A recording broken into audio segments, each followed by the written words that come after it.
Hi, I am Dr. Dhiren Kalavadia, the organizing chairman, and on behalf of IMA Maharashtra State and IMA Chembur, I welcome firstly our esteemed guest of honor, Dr. Shivkumar Utture sir. He is the member of the National Medical Council and also the president of our Maharashtra Medical Council. I also welcome Dr. Kumar Doshi sir, a well-known consulting physician of Mumbai, Maharashtra, and I should say India also. And we have our third expert speaker, Dr. Rahul Pandit sir, one of the best intensivists for COVID care, who is also a member of the COVID task force of the government of Maharashtra.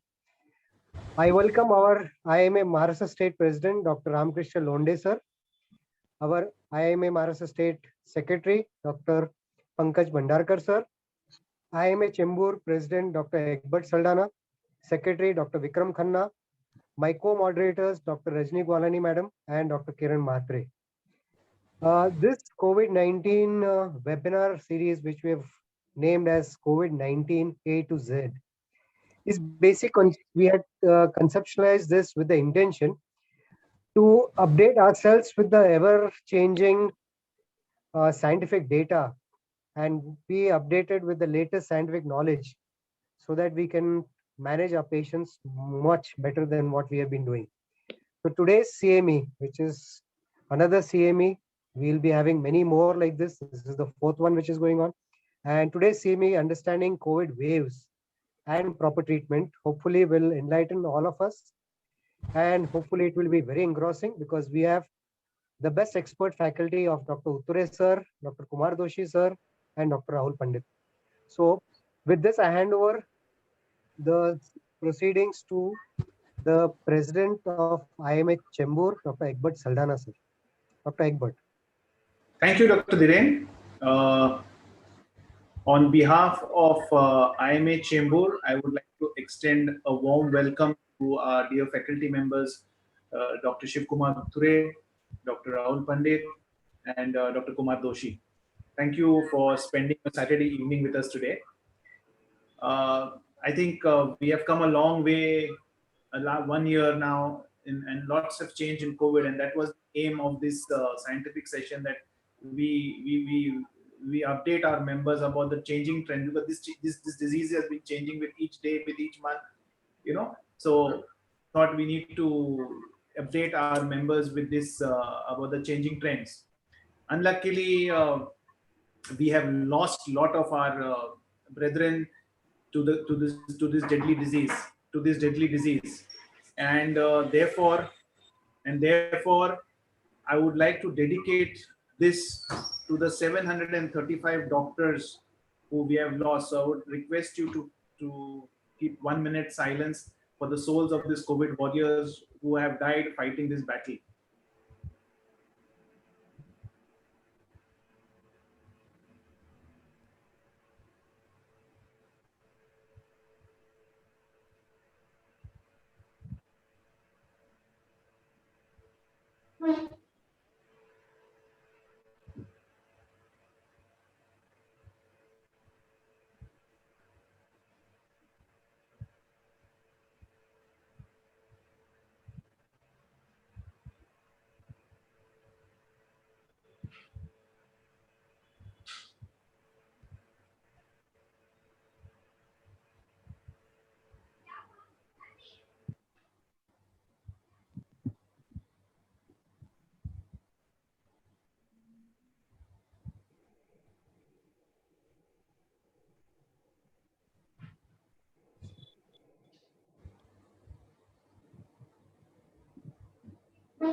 Thank you, and may God grant their souls eternal rest. Om Shanti. It gives me great pleasure now to welcome our State Secretary, Dr. Pankaj Bhandarkar, and I would request Dr. Pankaj Bhandarkar for a few words and his opening remarks. Over to you, Dr. Pankaj. Thank you, Dr. Saldana. Good evening, everybody. Respected Dr. Shivkumar Utture, guest of honor for today's webinar, Maharashtra Medical Council's chairman and MMC member. Today's eminent speakers, Dr. Rahul Pandit and Dr. Kumar Doshi. President Dr. Saldana of IMA Chembur branch, Honorary Secretary Dr. Vikram Khanna, and of course, a friend of mine and chairman for this popular series of COVID-19 A to Z, Dr. Dhiren Kalavadia. I welcome you all on behalf of IMA Maharashtra. Friends, it's more than 1 year now we are facing this COVID-19, and all these guidelines as far as being a modern medicine doctors, we are following evidence-based guidelines. Though people are there who have tried to promote all these unethical and magical remedies, we are following evidence-based medicine. And to tell us about the recent exact what is the key, I think Dr. Kumar Doshi will be enlightening us all on this, and it will be very useful for all of us. As far as first and second wave, you have already faced all those. Most of us know what are the difference. But regarding third wave, again, we don't know whether it is going to come. There is a lot of confusion. And if at all it is, which are the age groups which are going to get affected, I think there will be no other than Dr. Rahul Pandit who will really tell us regarding this. So, in all, today's sessions will be very, very as the listeners are and all these delegates are concerned.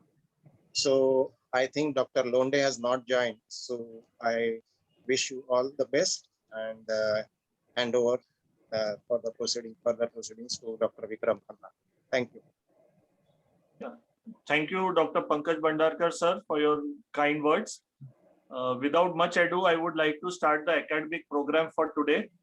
Our guest of honor today doesn't need any introduction. Every registered medical practitioner in Maharashtra knows him because he is the president of our Maharashtra Medical Council, Dr. Shivkumar Utture, sir. Not only that, he is also the member of the National Medical Commission, the NMC. He is also member of the Medical Advisory Committee.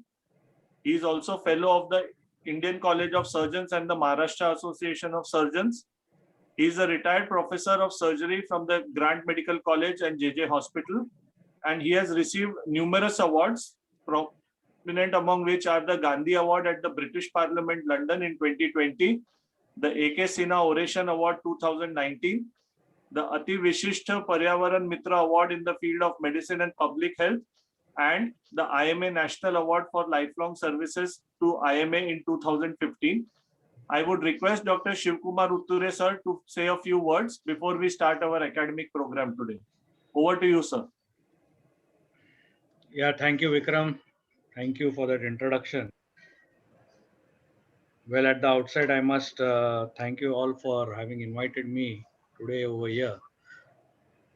And President, Chembur Branch, Dr. Saldana, Secretary, Dr. Vikram Khanna, my dear friend and colleague, Dr. Dhiren, and of course, Dr. Pankaj Bhandarkar, who is representing the Maharashtra state over here, and the two esteemed speakers, Dr. Doshi and Dr. Pandit, and all colleagues from Chembur branch and from other branches also who are online hearing this program.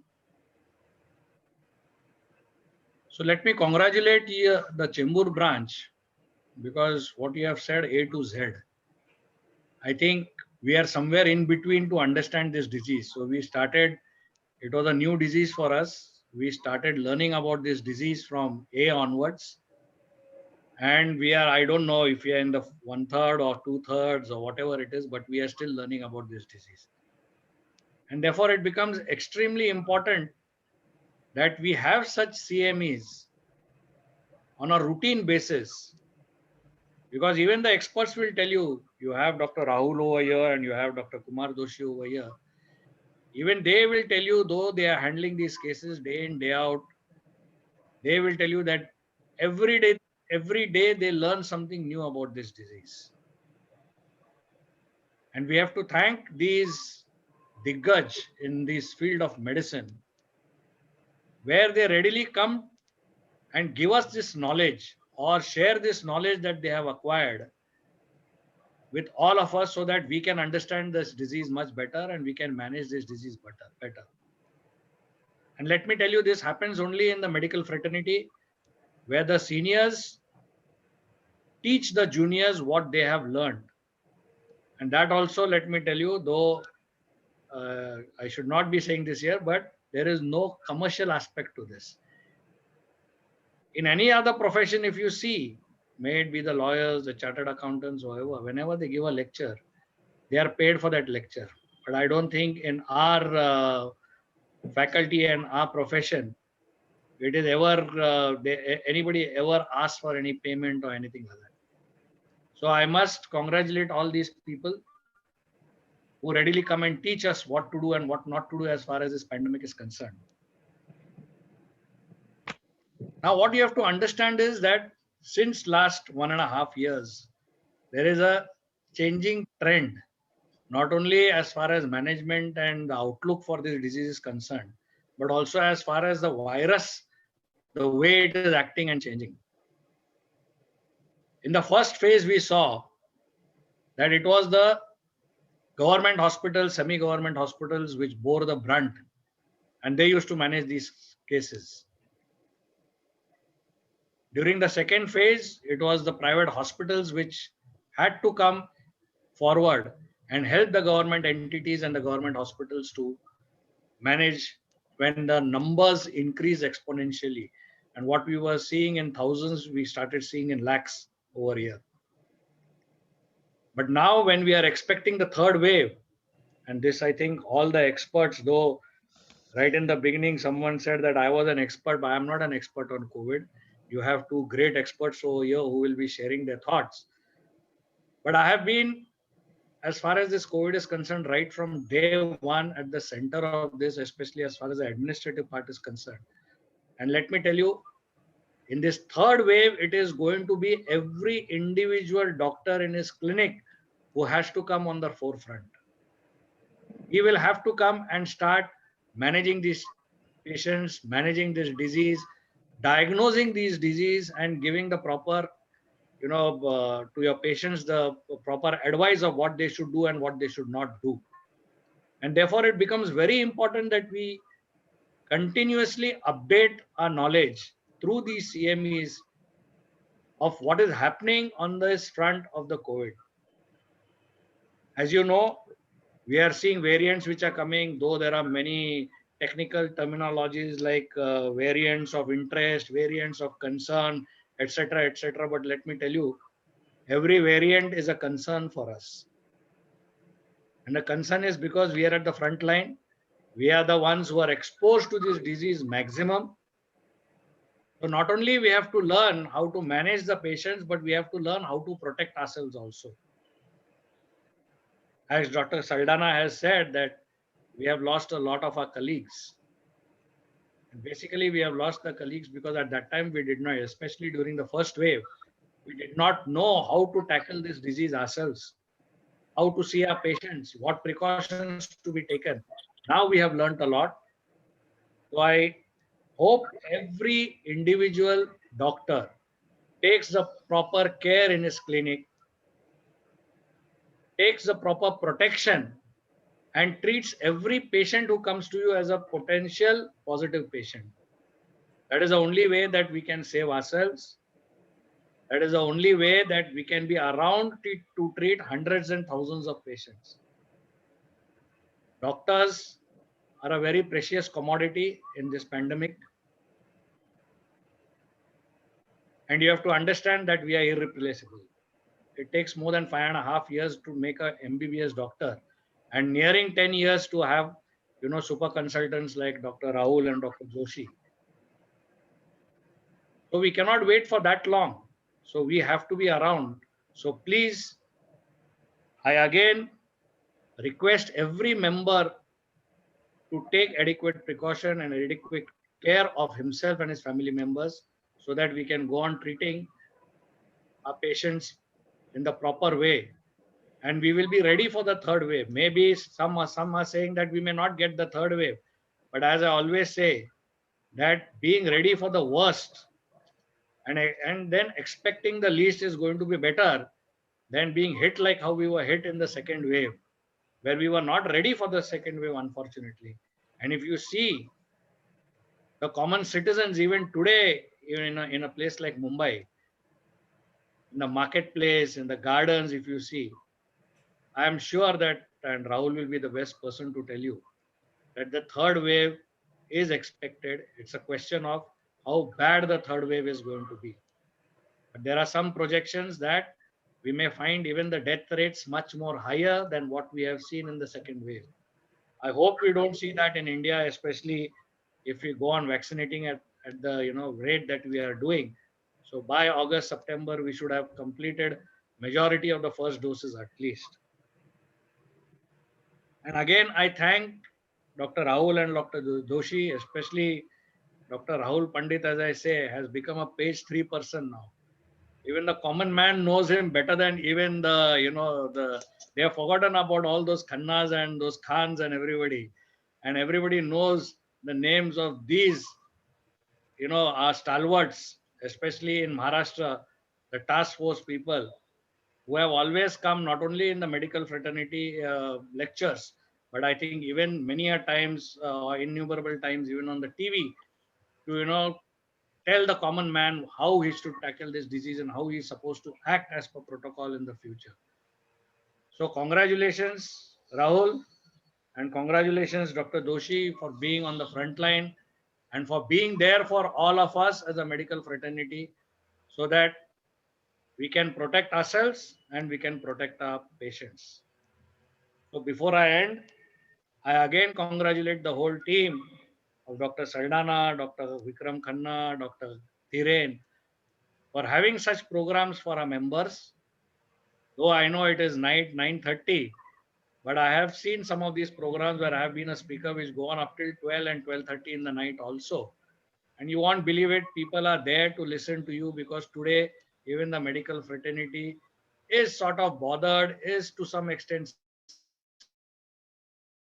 scared, and they want to know what is happening and what is the latest in this disease. So please keep on doing this, and please, stalwarts of the task force, keep on keeping in touch with us, so that we keep on learning what is coming up new as far as this disease is concerned. So thank you very much again, once again, all of you, for having invited me for this lecture series of yours. Thank you. Thank you, Ture sir, for your very kind words and very insightful vision. Without much ado, I would like to introduce our first speaker for today, that is Dr. Kumar Doshi. He is a consultant pulmonologist in Mumbai. He is the ex-secretary of the Western India chapter of the American College of Chest Physicians. He has been trained in interventional pulmonology and sleep medicine from Belgium and has presented multiple papers and lectures at the national and international forum. He is a very popular pulmonary physician, not only in Mumbai, but Maharashtra and India, and is a vital member of the Pulmonix group, which is the group of chest physicians, and regularly does the webinars for them on Sundays all through the year. I welcome Dr. Kumar Doshi and request him to share his expert views. Over to you, Dr. Kumar Doshi. Thank you, Vikram. Thank you so much for inviting me today. Thank you so much, Dr. Uttare, for your opening remarks. Thank you, Dr. Kalavadia. Hello to Dr. Gwalani. Seeing you after a long time. I wish okay, fine. So we are on. Okay, so today's talk, I'm going to try and keep it very, very simple and basic. And the whole purpose I have labeled is as COVID-19 controversies and treatment is, obviously we'll be talking as to what to do in COVID, but I'll definitely be stressing on what not to do in COVID. We have lost close to 800 of our colleagues to this disease, and innumerable relatives and friends and many other whom we don't know. And I believe that if we were to restrain ourselves rather in our enthusiasm to treat aggressively and be rational, probably we will be able to save more lives. I also believe in COVID less is more, and over-aggression during panic situations leads to more damage. I'm sure Rahul will echo my sentiments in his presentation. Uh, I'll be dealing this talk and will be going through these 10 questions.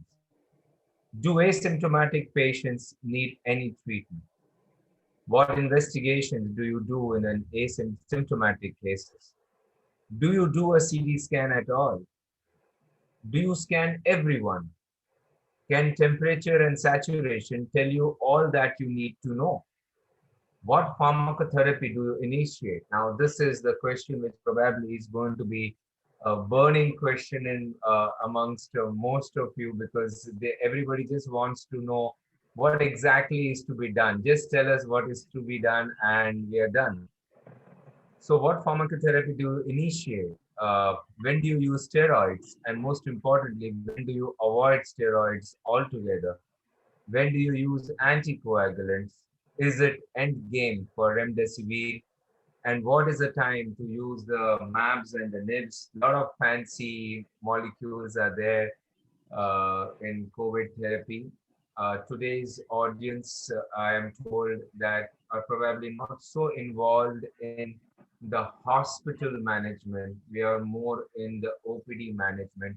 So we may not go into the MABs and the NIBs, but yes, we'll be touching upon it. So question number one, do you really treat any asymptomatic case? If true asymptomatic, the answer is clearly no. Asymptomatic patients do not need treatment. But is it common to actually find an asymptomatic case? It's very hard to find an asymptomatic case unless it's found during routine surveillance. I am symptomatic, I get the disease, and somebody in my house is screened and found positive. These are the true asymptomatic cases. Such cases, no, they do not need any treatment. And I think this question should be buried completely here, that asymptomatic, the true asymptomatic patients do not warrant any treatment whatsoever. I would be even hesitant to give them vitamin C and D and zinc and whatsoever. Nothing at all is needed. What investigations do you do in a symptomatic case? Now, moment we cross the bridge from asymptomatic to a symptomatic, what constitutes symptomatic patients? Even malaise, body ache, headache, running nose, coryza, all these even mild symptoms constitute that these patients are symptomatic. Why do you need to know that they are symptomatic? One, because their clinical course may be different. And two, it is from the onset of this day of symptom that you are going to really determine the logistics of quarantine. It is 17 days from the onset of the disease or 14 days after you are detected positive. But that is going to determine when even to test. We usually advocate to test between day 4 and day 6 of symptoms. So what constitutes symptoms? Even low-grade symptoms constitute symptoms. And what investigations do you do in these cases? My first answer is, what you don't need is interleukin 6. There is a knee-jerk reaction to every patient who comes to us with COVID and has mild symptoms. We do interleukin 6. There are packages offered by various laboratories for X cost, and interleukin 6 drops in as one of the major investigations. We may be thoroughly misled by doing interleukin 6 in mild patients and it comes elevated. It can be elevated even in bacterial infections. And thereby, we should first of all not be doing interleukin 6 unless you suspect a clinical cytokine storm, which we'll be discussing later down in the talk.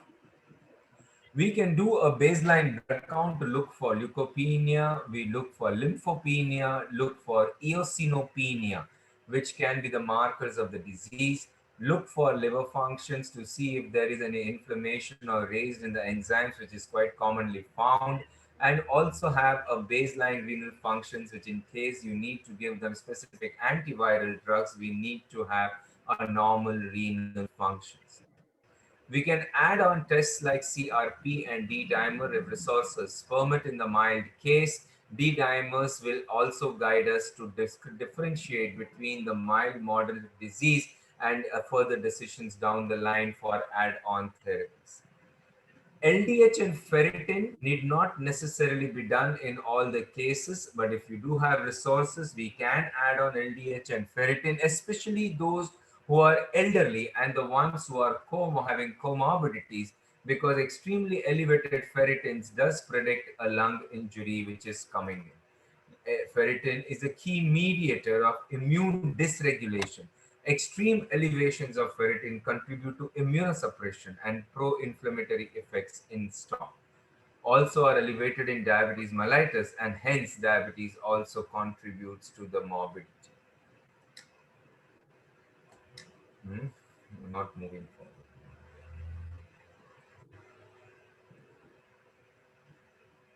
Yeah. So what is the role of this wonder drug favipiravir? Let me just handle it up front even before we go down the stream of the questions which I have put forth. This is a review paper in the International Journal of Infectious Diseases as a role of favipiravir in the treatment of COVID-19, headed by Dr. Shashank Joshi, where four papers were taken in charge and considered, and it was found that favipiravir may have a role to play in the early part of the disease. Howsoever, as the pandemic has raged on and we have become more wiser, we have realized that favipiravir is not as big a wonder drug as it was presumed to be, so much so that favipiravir has even been removed from the Ministry of Health and Family Welfare national guidelines of COVID treatment, and it is no longer a part of the standard treatment protocol as by the government of India. So we stop the discussion of favipiravir right over here, that it's not a mandatory drug, and the evidence at this point in time doesn't really support a widespread use as is being professed by so many pharma people. Do you scan all the patients? And the answer is clearly no. We don't scan all the patients, and why we don't scan all the patients is in the next question as to when do you scan at all. We either scan it as a diagnostic modality when we have patients who have symptoms suggestive of COVID, but their rapid antigen and the RT-PCRs are repeatedly negative, and we do a scan on day 5 or day 7 of symptoms, which I would say is the earliest you should venture to do the CT scan, and you might find typical signs of COVID as shown in this figure A. This is the early disease where you have ground glass opacities, patchy ground glass opacities, which can be scattered across the lung. When we want to reclassify the disease severity when in a dilemma, like patient may be having happy hypoxia, at the same time he is having normal heart rate or sometimes even bradycardia, and the x-rays are not good enough, and we're not sure whether we want to escalate the treatment path according to the mild, moderate, severe category, and we may do a CT scan just to reclassify the disease as shown in B, that you might have much more disease as even as against expected clinically, which can help us to decide as to what particular drugs to be given. But the most important thing is the visual CT scan score is not the gospel truth. If somebody's score is 10, it does not mean that he is going to have a serious disease. If somebody's score is 8, it does not mean that he may have a mild and continue to have a mild disease. This is a very much visual score, and in fact, there might be even an inter and an intra-observer variation, even if we see the scan on subsequent days.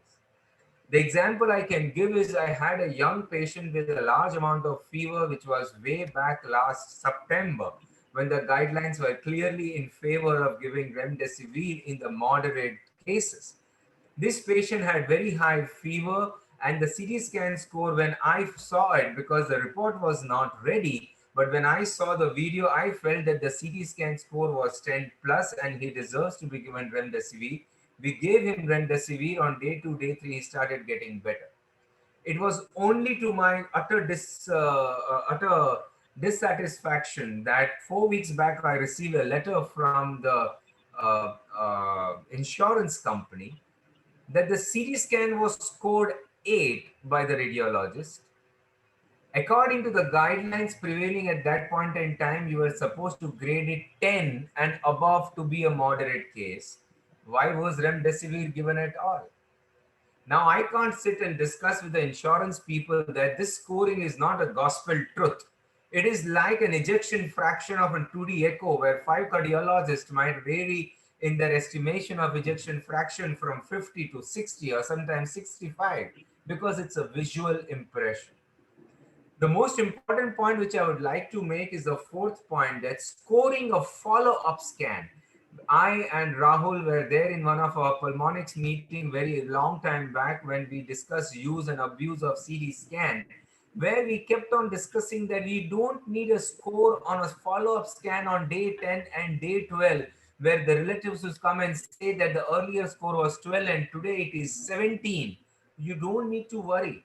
Look at scan C, there is already reticulation happening. There is already organization of the disease happening.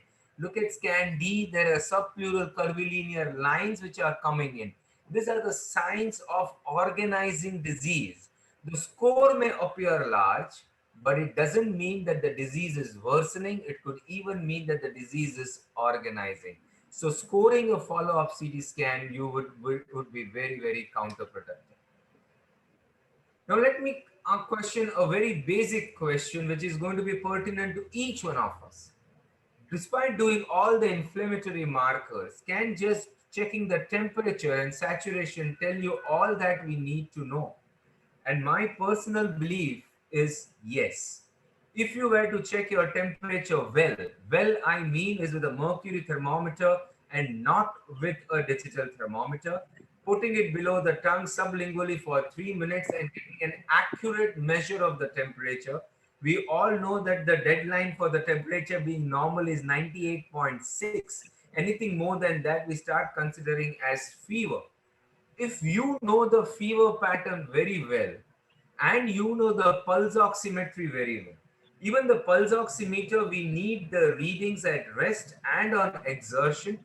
It should be a 6-minute walk test by definition, or even if you want to make them walk 200 and 300 steps in the house briskly and come back to you and show you the video of the pulse oximetry. That is important because it is just not the values, it is the plethysmograph on the pulse oximeter which is very important, because the values may be faulty.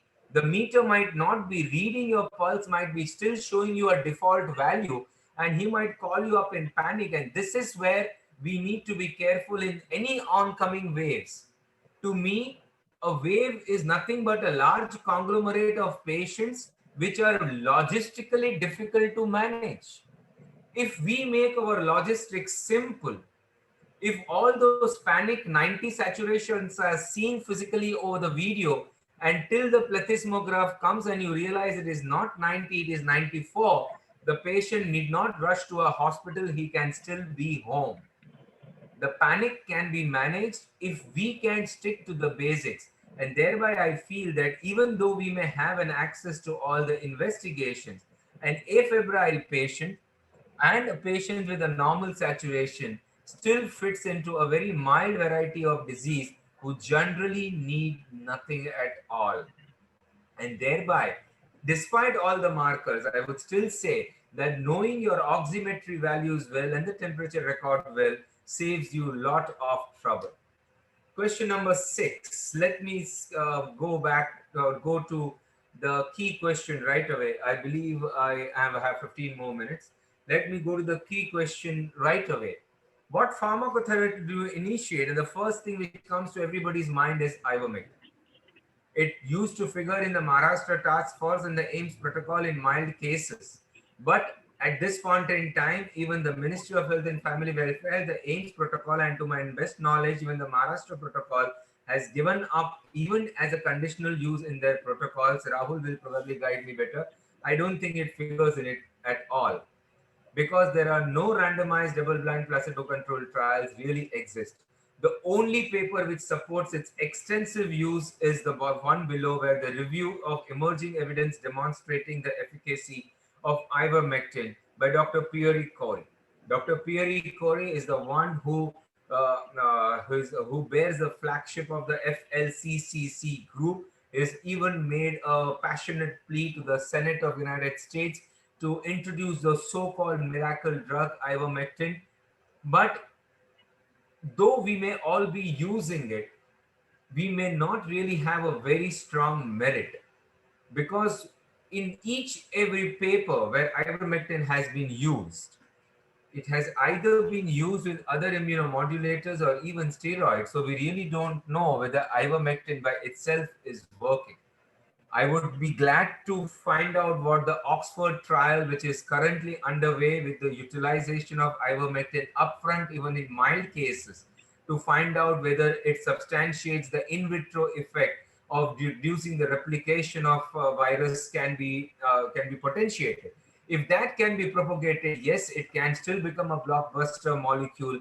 But though, or whatever we may say, it is still one of the commonest used molecule. But I would just make one passionate plea: don't expect too much out of this, because the dose at which it is supposed to even stop the viral replication, and the dose which we use is far too small. The large dose is required, which may not be completely free of adverse effects.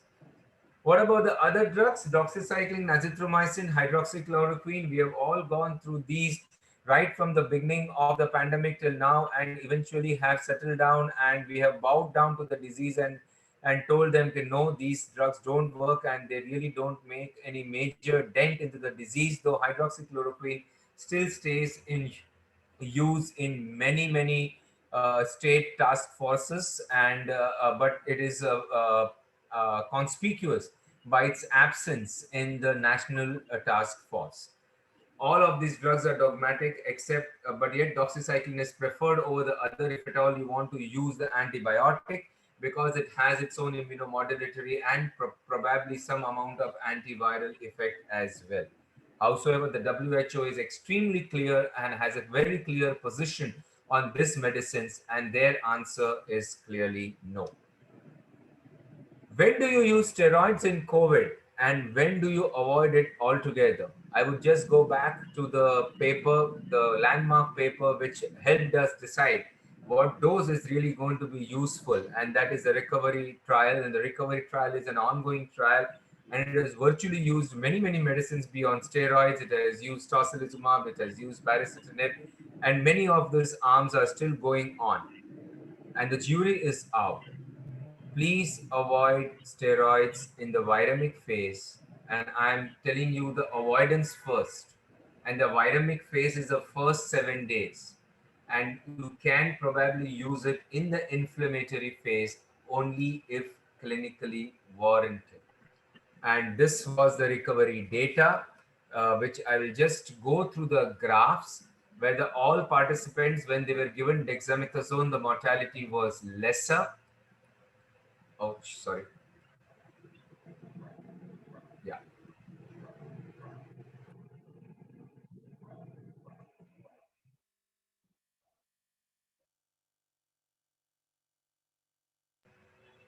Yeah.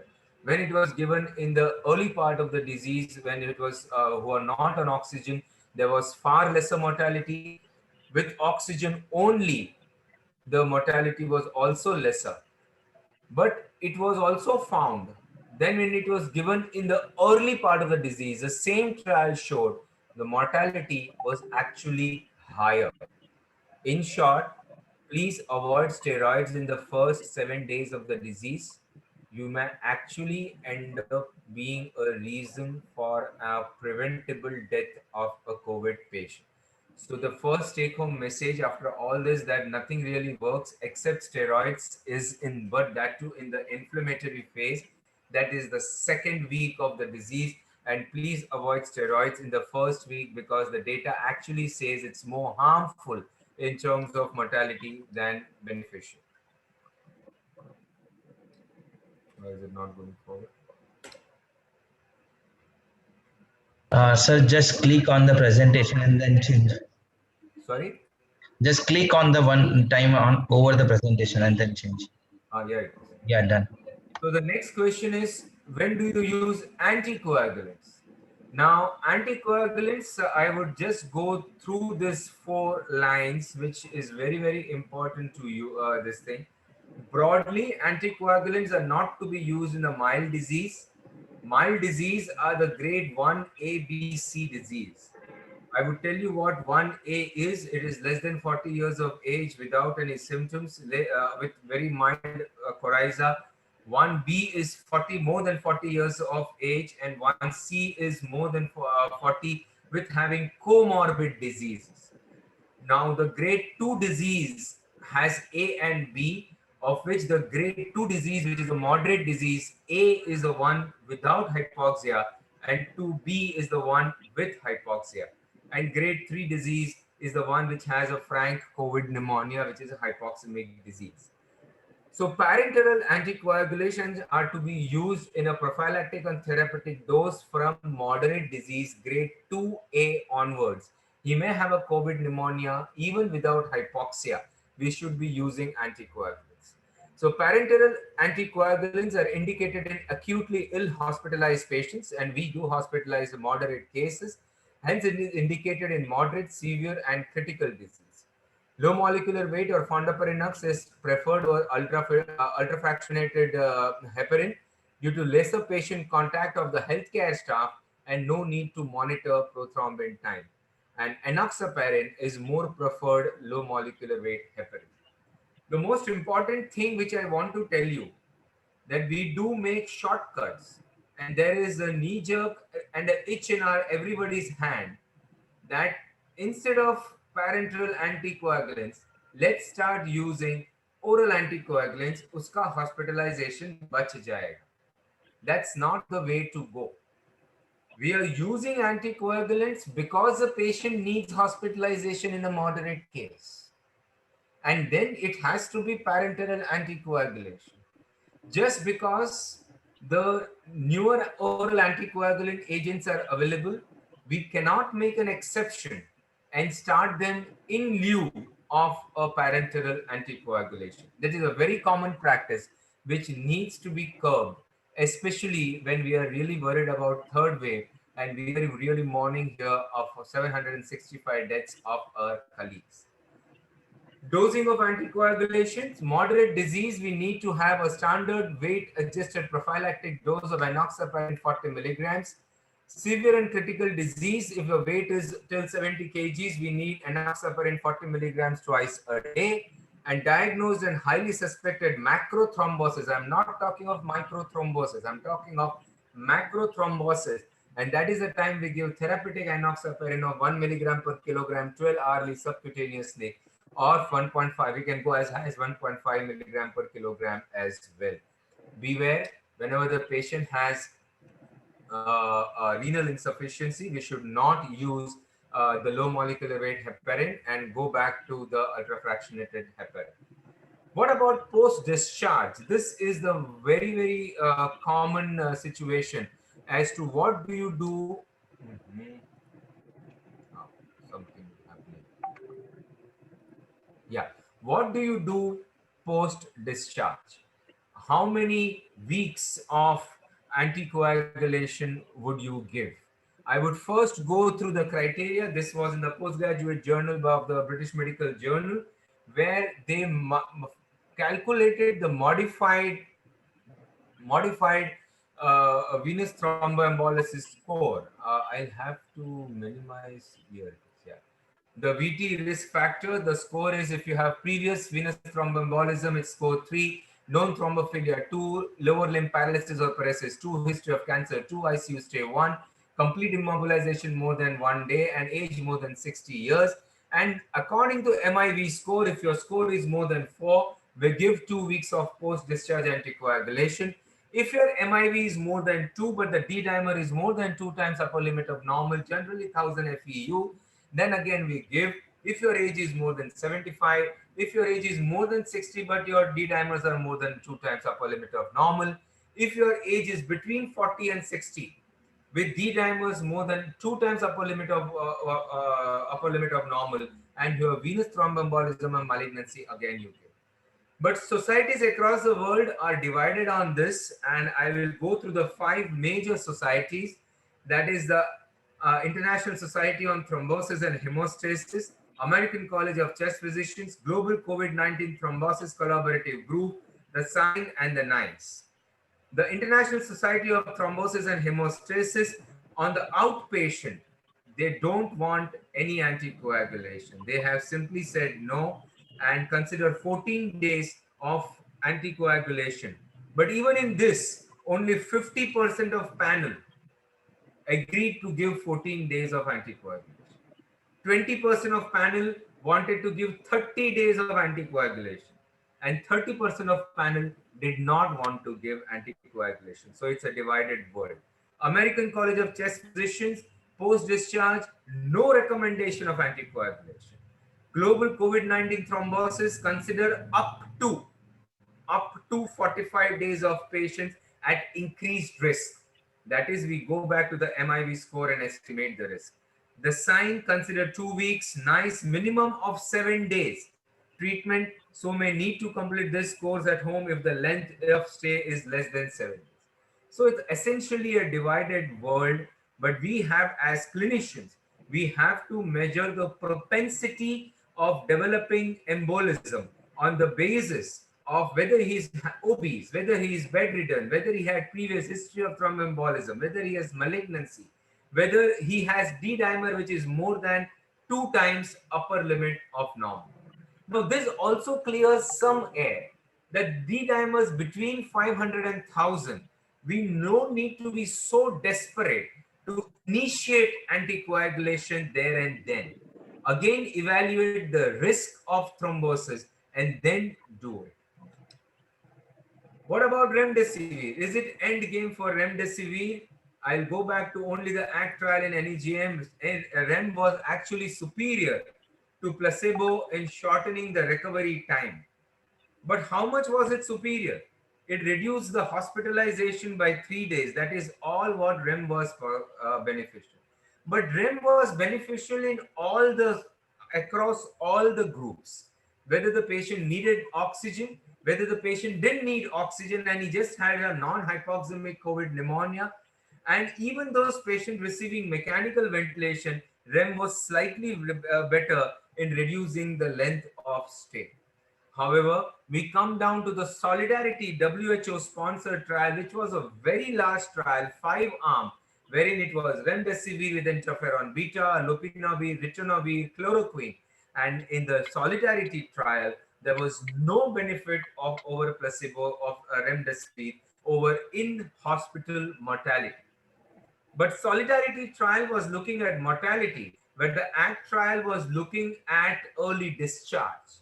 So if you want to reduce the length of stay, yes, there was slight benefit in terms of clinical improvement over remdesivir, but mortality, it didn't say any benefit, and thereby WHO eventually dropped remdesivir from the list of essential drugs, so much so that it does not even figure very prominently or not at all in the Ministry of Health and Family Welfare National Task Force. However, clinicians continue to use it in the moderate cases by the sheer experience that most of us have had, that there is some clinical recovery which is attributable to the disease. Here, I would beg my humble submission that we need to look at medicine as an art. And this is the youngest disease, and thereby evidence is going to be conflicting, and it is going to take a very long time before we can have a conclusive evidence. At this point in time, we have evidence that remdesivir does not improve mortality, but it does show that there is some improvement in terms of clinical time to response, and thereby a large percentage of, I would say a majority of clinicians are tempted to or prompted to start remdesivir in a very large group of patients. If I am asked whether I would be wanting to be given remdesivir, I have moderate disease, my answer would be yes, please give it to me. What is the best time to start MARPs and NIPS? These are the last couple of my slides. I would not go in very great detail because they do not form the, sorry, they do not form the armamentarium of the primary caregiver. The armamentarium of the primary caregiver is to decide on when to initiate therapy, what investigations to do, when to hospitalize the patient, if at all steroids to be started, in which stage of steroids to be started. And that is where I have been concentrating more. The most common nib, that is the JAK inhibitor, the baricitinib. The data is out. The recovery trial which used remdesivir along with baricitinib without steroids found that it was far better to use remdesivir plus baricitinib instead of placebo. Howsoever, there has been in our setup a tendency to use remdesivir, or rather remdesivir with baricitinib in adjunct to dexamethasone or steroids.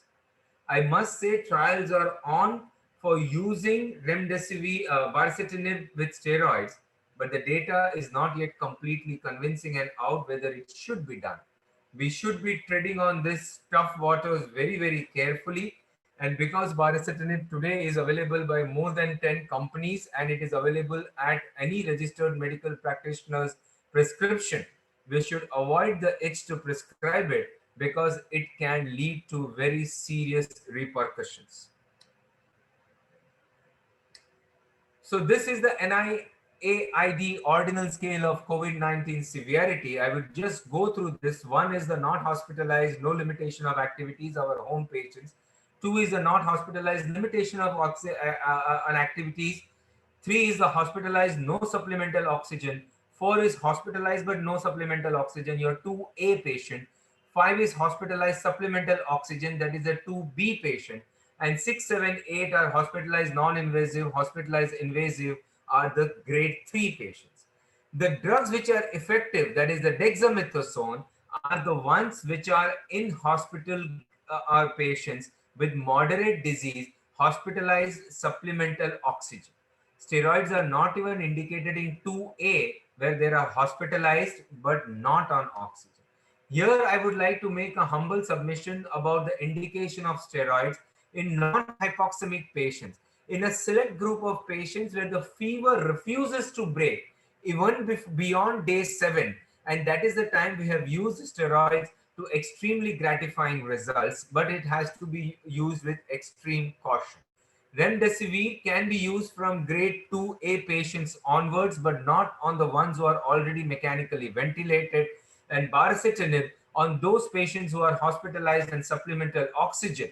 But the data whether baricitinib can be combined with dexamethasone is still not convincing, wanting. Few studies are already out and they're promising, but we need to be careful. And I would personally say that we should not use it in outside the setting of a clinical trial. I would just tackle this slide बहुत kind of ऊपर से, and I will tell you that IL-6 inflammation is not limited to virus. IL-6 can be seen in bacterial and macrophages as well. And JAK1 and JAK3 inflammation can be seen in viral and bacterial, and thereby you can see it beneficial in the COVID-19 pneumonia. Tocilizumab, just one slide. This is the original paper from the New England Journal of Medicine, where tocilizumab was used in patient hospitalized. Dr. Kalavadia, you can stop me anytime because from this point onwards, it's going to be hospitalized treatment, and it's already 9:24. So if you want me to stop, because this point onwards, it's only hospitalized. But there are only 3 more slides. I think carry on, sir. Sorry? Carry on, sir. Okay, so this was the original paper where tocilizumab was given to hypoxemic patients, and it was found that there was a reduction in mortality when compared to placebo. These are the patients in clinical storm, and that is where I want to come back about the IL-6. A clinical storm is a patient with rapidly worsening clinical radiological status with rapid increase in the requirement of oxygen. That is the time you do IL-6 and validate whether 2 things are matching. When the patient is non-hypoxemic or reaching only 2 liters of oxygen, and then you do IL-6, and if the IL-6 are 30 or 60 or 90 or 120, there is no point of this value because it's a wrong value. IL-6, if not collected in a proper tube, will give you a wrong value. The suppression of the plasma and of the serum in the blood has to be so accurate that you will not get a good IL-6 unless you collect it in a yellow gel tube. Thereby, best thing is to avoid doing IL-6 in mild or even moderate patients whose oxygen requirements are fairly low.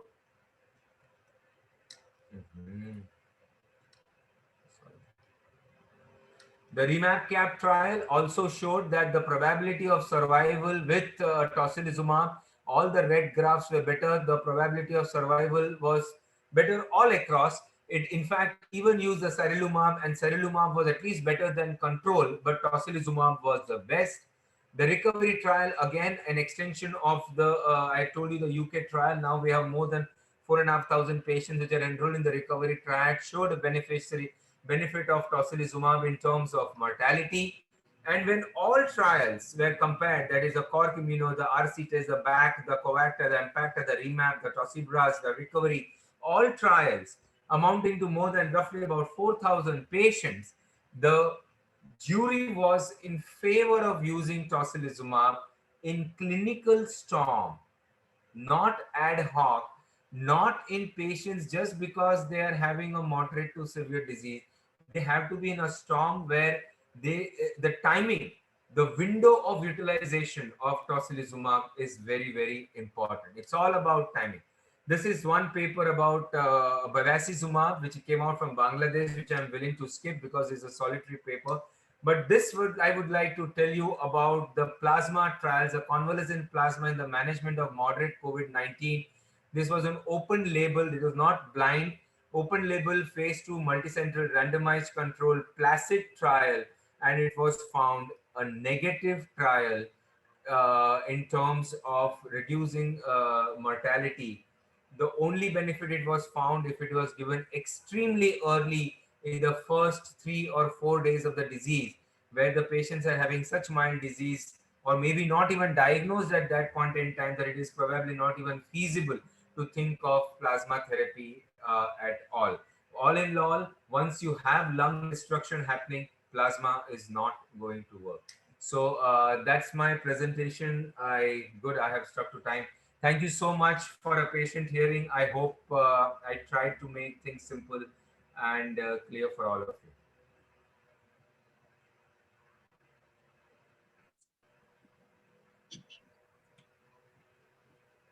Thanks a lot, Doshi sir, for an excellent and lucid talk, simple of what to do and what not to do. With me is Dr. Rajni Gwalani madam also, who would be taking the questions. So let me start with first two questions. What is the role of inhaled steroids in management of COVID? Okay, so the inhaled steroids have now been included in the mild disease of budesonide to the dose of 800 micrograms for the treatment of cough in mild disease.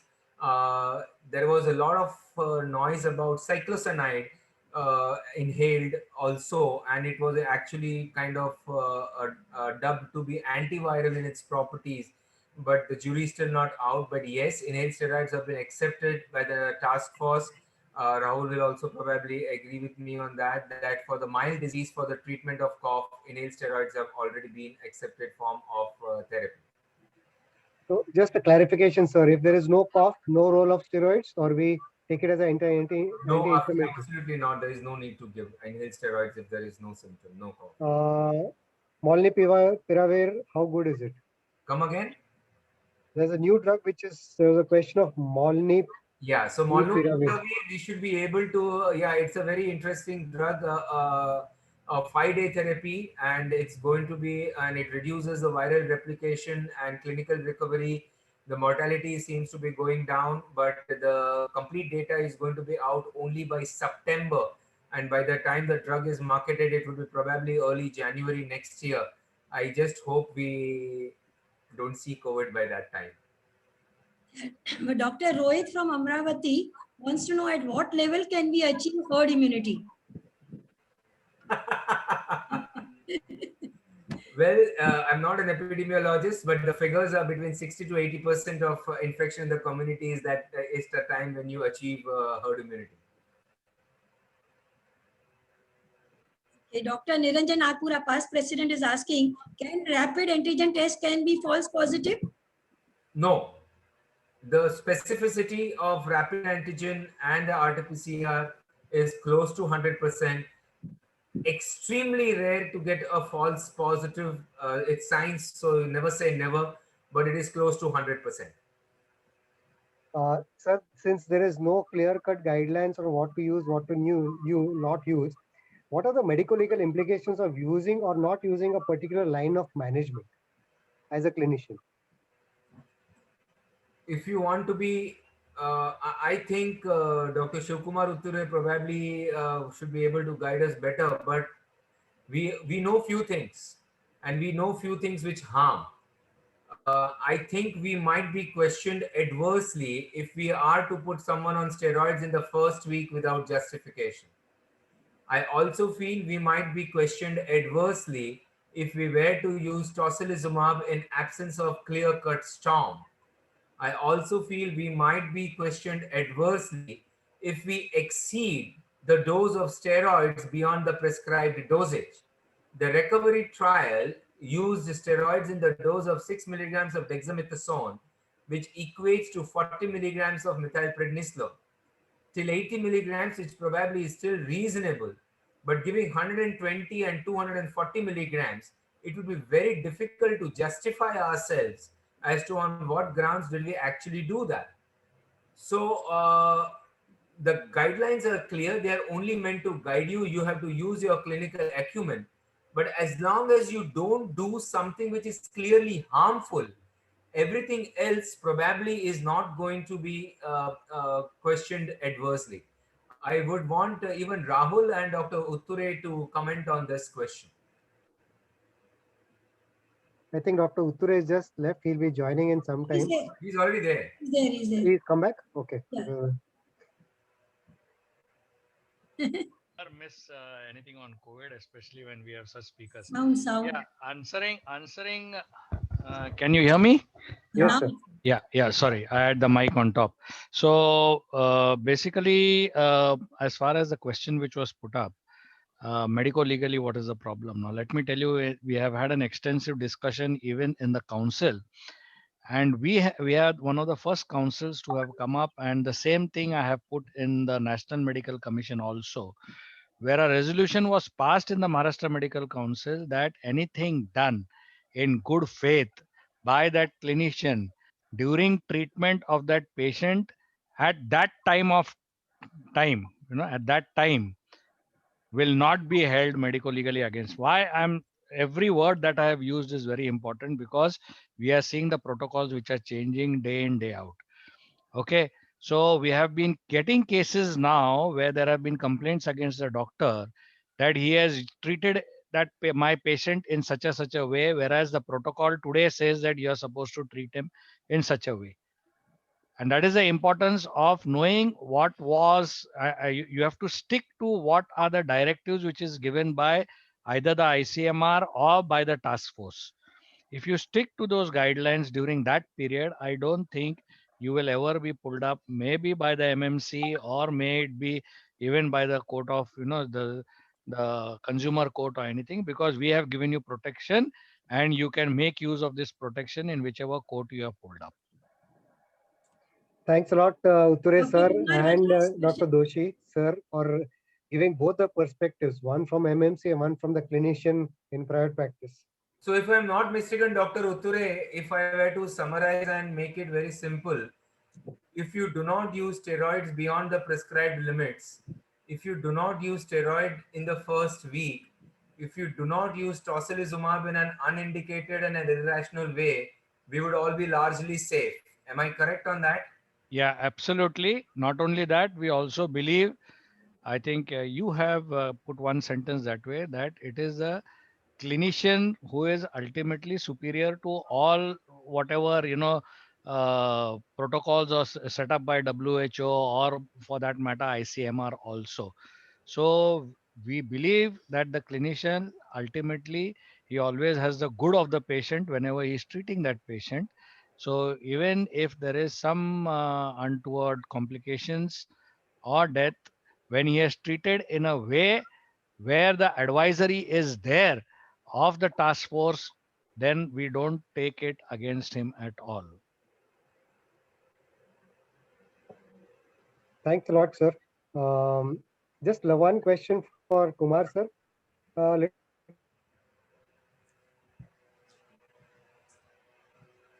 Dhiren, your voice is gone. bit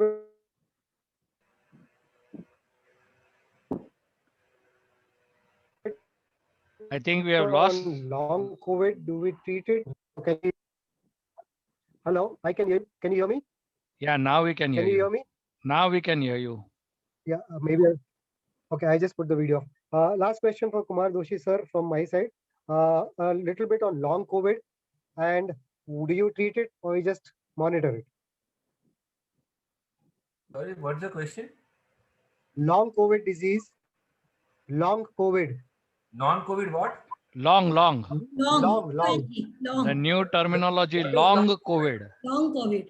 Oh, LONG. okay, fine.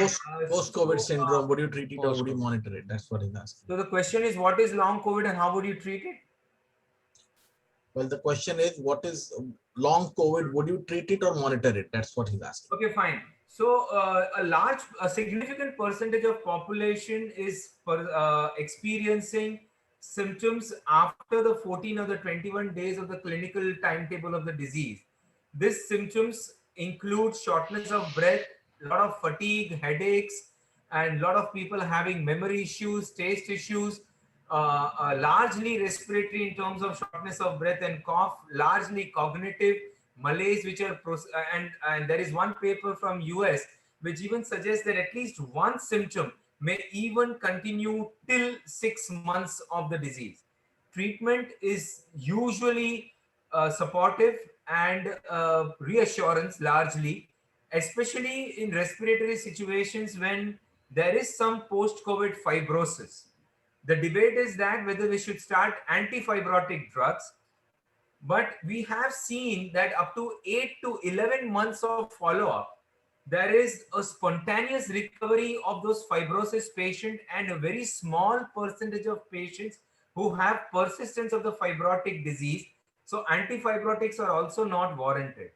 One thing which we should again not do is seeing the persistence of interstitial lung disease. Don't continue steroids for a very long time because we are seeing these patients are more likely to get a secondary fungal infection in the coming 4 to 6 weeks. Few drugs have helped. Melatonin have helped people to overcome their sleep disturbances. Omega-3 fatty acids in a very large dose have also helped patients to overcome their fatigue and malaise. And montelukast and statins have also shown some promise in the treatment of long COVID, but nothing which is specific. Just general good diet, replacement of vitamin D if deficient, and at least continuing in the standard therapeutic dosages and reassurance and time is what is going to help these patients of long COVID. Unless Last question, role of statins. thromboembolic complication, that thromboembolic complication has to be treated according to the guidelines of unprovoked thromboembolism for 3 months of anticoagulation. The last question, role of statins and colchicine included by task force. What is the proved data, Ms. Dr. Trilip? As far as colchicine is concerned, we have the maestro himself here who's reviewed the data for the task force, Dr. Pandit. He can present that paper which he had reviewed for the task force. I think it was about 4,000 patients and they found a significant relief in the terms of symptom resolution. I believe that was the surrogate, right, Rahul? It was a symptom. Statin has not been a part of the task force document. So colchicine has been, and colchicine has been given a treatment option in mild patients. It means essentially an anti-inflammatory drug, which has shown sort of symptom resolution earlier than before. And the margin of safety is very high in that. However, it has got no mortality benefit, which is clearly seen in that. And lastly, about cocktail of antibodies in early cases. Anticlonal antibodies. Okay, so the monoclonal antibodies of the Casarinivib and the Imdevinib are to be utilized in mild to moderate disease in only patients who are likely to develop a severe disease. Elderly with comorbid diseases are more likely to develop a severe disease, so it should be used in those. Those less than 60 with severe more comorbid disease or any underlying cardiac issues or having malignancies, we should give them monoclonal antibodies, but only in the mild to the moderate disease. All the patients who are once require oxygen therapy should not be given monoclonal antibody therapy, and it is given only in the early part of the disease, preferably between the 3 to 5 days. The window is till 10 days, but the best time is 3 to 5 days. And with the Delta plus variant coming in, it's probably going to be resistant to the Casarinivib and the Imdevinib. All the best to the monoclonal antibody companies. So last take-home message for all the people who are listening to your excellent talk. What would you advise what the healthcare workers should take as a prophylactic drug? Okay, so that's the thing. No ivermectin, no hydroxychloroquine, and no other vitamin Ds and doses and all that. Prophylaxis, certainly not. I was with Dr. Soumya Swaminathan in our meeting a couple of days back, the WHO chief scientist, and she spoke a fantastic sentence. And the sentence was, a mask is a vaccine in your pocket. I guess it says it all. So I don't think it requires any further explanation that if you are adequately protected in terms of your mask, I guess we are all doing well. Thanks a lot. Dr. Aji, madam, any more questions? I think it's other things are discussed already. Thank you. Vikram, over to you. Thank you. Thank you very much, Dr. Kumar Doshi sir, and Dr. Dhiren and Dr. Rajni madam for the question and answer session. I would just like to add one thing, that the mask in the pocket is not enough. The mask worn properly on the face is the best vaccine. So I would... Vikram, I said a mask is a vaccine in your pocket. Yes, sir, but it has to be worn on the face. Okay. Otherwise, many people keep it in the pocket only. Thank you. Yeah.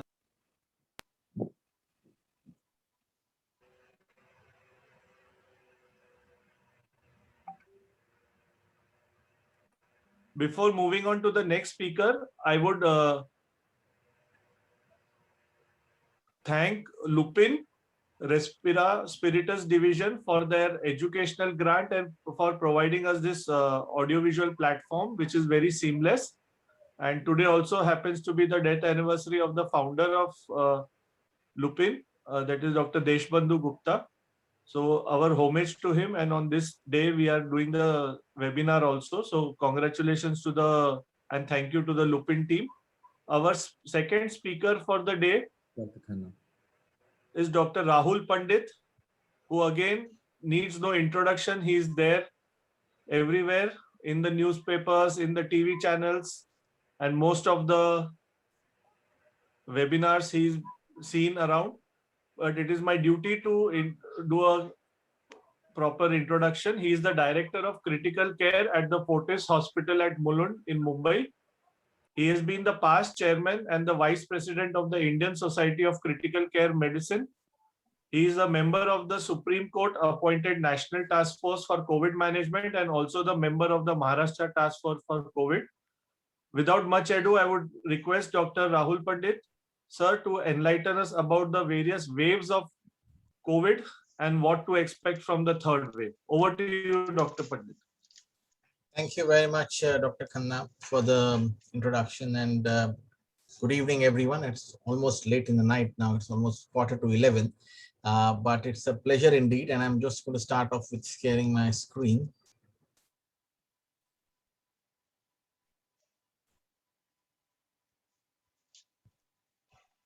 I hope my slides are visible to everyone.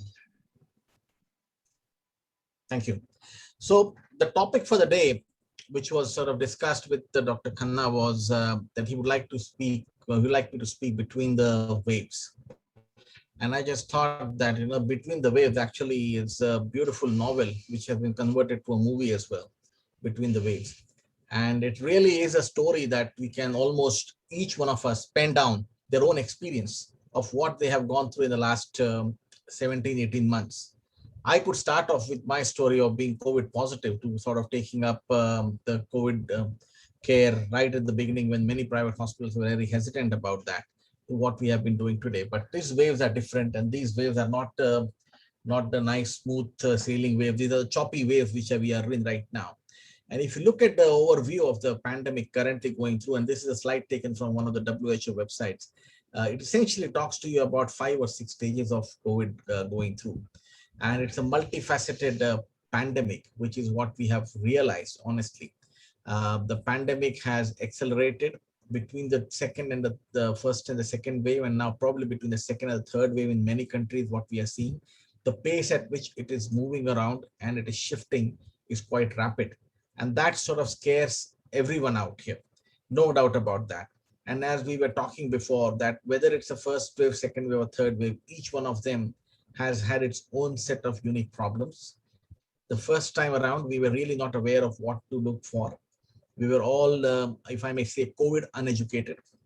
And in between the first wave and somewhere today, we are half-baked. We are sort of still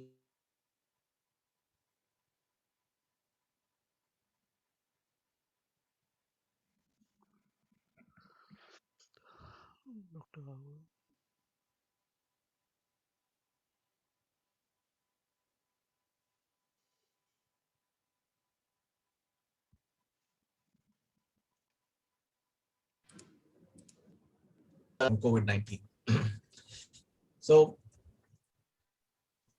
if you look at the structure of the COVID virus, this is the structure of a COVID virus. It's a medium-sized mRNA genome. It's an enveloped standard virus, essentially. And it has got these spikes, which are called as the crowns, and hence now the name sort of goes as the COVID-19. Why am I showing this? Because between the two waves, somewhere these spikes changed. And these spikes changed where we got number of other variants. And these variants were named now recently by the WHO as alpha, beta, delta, and then we've got a delta plus now. And all of these variants are essentially nothing but the spike proteins, which have had a major antigenic shift rather than a drift, and followed by a new lineage of virus which has been formed. And that has given rise to these new forms of variants, which have got different amount of sensitivity in terms of receptors at the ACE2 receptors, which are the binding sites for it, as well as it has got a different infectious, as well as a different amount of severity of illness, which it comes in with. And the way it binds to the ACE2 receptor probably determines how significantly infectious and what is the level of severity it is going to cause.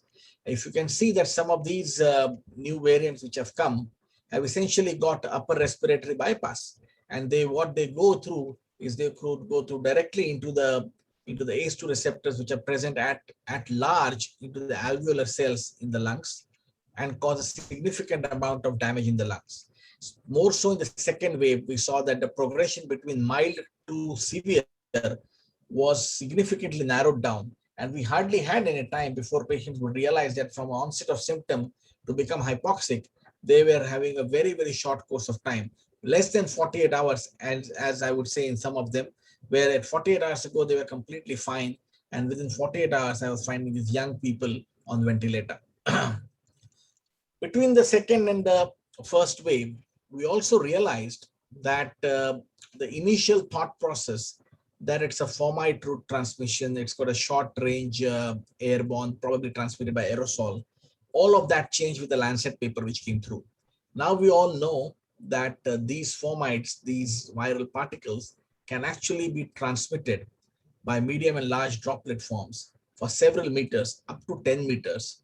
And you would probably have a large amount of population infected within that perimeter if they were there. And this is where the whole concept that how it is actually spreading completely changed. And we got to know the glimpse of that. And I'm saying deliberately a glimpse of that in the second wave, which came to us. Before anybody would realize, the entire household would become infected. Part of the problem was the symptoms with which they were presenting. They were not presenting with the classic symptoms. Now, let's look at some of the graphs. Let's look at some of the graphs which actually talk to us about these numbers. If you look at this graph here, the one on the top is actually talking about a number of cases. The one on the bottom is talking about the reproduction number, or the R naught, what we call about. And you can see that around October to January, our R naught had come well below 1, which means that the cases were extremely low. Chances of one person infecting the other had come down significantly. And then the reproduction number sort of started to go up. The R naught started to go up again. Somewhere around April, it peaked up to quite a significant amount of around 1.5. And there were a number of models which had actually predicted this. And the number of infections had been predicting, the number of models had been predicting the number of infections which may happen, and a current rise and the sharp rise which it may take. However, nobody predicted this. And this is what India was on the 5th or 6th of June. And this is a slide which I've taken up from the internet, which actually shows that on 5th of June, we already had a significant downward trend of the cases coming down. But look where it peaked. It peaked so rapidly between the 24th of February, where it started to go up. You could see that by the mid of June, or mid of April rather, end of April, we had almost 400,000 cases in a day. And then with the same pace, it's come down. This is for the entire country. And the two waves, if you compare the blue one being the first wave and the red one being the second wave, you can see that the trajectory with which it actually took off just around 11th of March 2021, you can see that the red wave just sort of trajectory took up completely at a very, very steep angle. And this was essentially what happened. We were completely unprepared for this. None of us had an inkling that the wave would hit us so rapidly and so badly. We all knew that the wave was coming. Just the way we are discussing about a third wave right now, we all knew that the wave was coming, but we had no idea that it is going to be this amount of trajectory, which is what we are going to see. This is taken up from the website of the Ministry of Health and Family Welfare this afternoon. So this afternoon, if you look at the numbers of COVID-19 today, we've got around 5,95,565 active cases. We've got a very healthy discharge rate of around 97% almost. And which you count across on in terms of numbers, it's around 29 crore. And we've got around 39 lakh people who have succumbed to the disease. And every day we are still adding around 1,000 people who are dying across. And the number seems to be coming down quite significantly now. But this is where we are. The heartening number is given below. We've got around 32 crore people approximately vaccinated. And this is the second dose, the first dose only. So the second dose is around 4 or 5% of the total population, which would come just under 7-8 crores. But we have 31 crore people vaccinated already. Now, if you look at 31 crore and you take that in the perspective, UK has a population of 6.5 crores. So we have actually vaccinated 5 times the UK population already. So when a lot of my colleagues actually say that UK has done exceptionally well in amount of vaccination, well, if we had a population of 6.5 crore, we would have finished our vaccination in February itself. We started in January, we would have finished in February itself. Unfortunately, our population is very big. And obviously, there has been some vaccine availability issues, which are now getting sorted out. So I don't think we should actually feel that India has done badly. Yes, it probably has been a little bit slow. Obviously, there's always room for improvement. You cannot deny that, but it has not done badly. You look at the numbers and the numbers are pretty good. Now let's come to our state, Maharashtra. Now this is a graph which is basically reflecting early February here on the left. And then you are having around March here on the right side of the screen. And you see this blue line of Maharashtra. See where it takes off completely. It just goes up as a trajectory as soon as we hit around 10th of February out here. And this 10th of February was the inflection point at which we started seeing cases rise in Mumbai as well. And this is where the whole Vidarbha cases started to rise up Amravati, Nagpur, Akola, Buldana, those were the surrounding districts where you started these cases to go up. And then you come up on this side, the right side of the screen, the second case, and you see the Maharashtra blue line again. Way above the other states, much above the other states. And you would say that why is Maharashtra finding it so difficult to control the pandemic? Why are the other states not having that difficulty? Well, it's a difficult one-line answer to give. But what I could say probably is that, and I'm not I'm comparing it with any other state. I'm just telling what Maharashtra has been doing. So Maharashtra is an industrialized state, one of the industrialized states in the country. We only have very few industrialized states. So a lot of population actually comes in Maharashtra to work, with Mumbai and surrounding areas of Mumbai actually working as a financial capital. We have a large density of people living in the financial capital. So we've got a large spread of disease happening very quickly, especially in the super spreader events like traveling from a local train or going into a BEST bus. It is impossible to maintain any amount of social distancing there. And third, there must be a pattern where we are reporting cases. We are also doing a significant amount of genome testing. If I can share with you, we are doing almost 100 samples per district per month now for genome sequencing, which is a significant amount. Yes, we are nowhere compared to what UK does, which is around 6 to 20% of all their samples are being sequenced. But remember, this is a start. Genome sequencing is not something like an RT-PCR where you take a sample and the report comes straight away. It's an expensive test. And what is important is to actually act on the result rather than just keeping on testing a large number of patients. So I think this is where the whole story actually summarizes on this slide, that why is Maharashtra gone up so badly. Now, this is one slide which I borrowed from one of the presentations of one of the friends, where they actually had predicted this way back last year.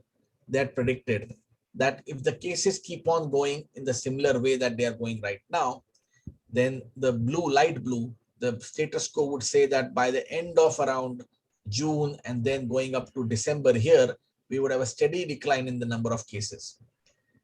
If we relax the intervention by 50%, you would start the cases rising up. If you make it additionally tighter than what it was, then you would see that the cases would actually decline pretty quickly. So this is what we did. Between February and June, we actually made it a bit tighter. We made 50% tighter than what we were in January, and we saw the cases go down. Now it is up to us how quickly we release. If we release from here, we are going to see the third wave coming up, and that's going to be for sure.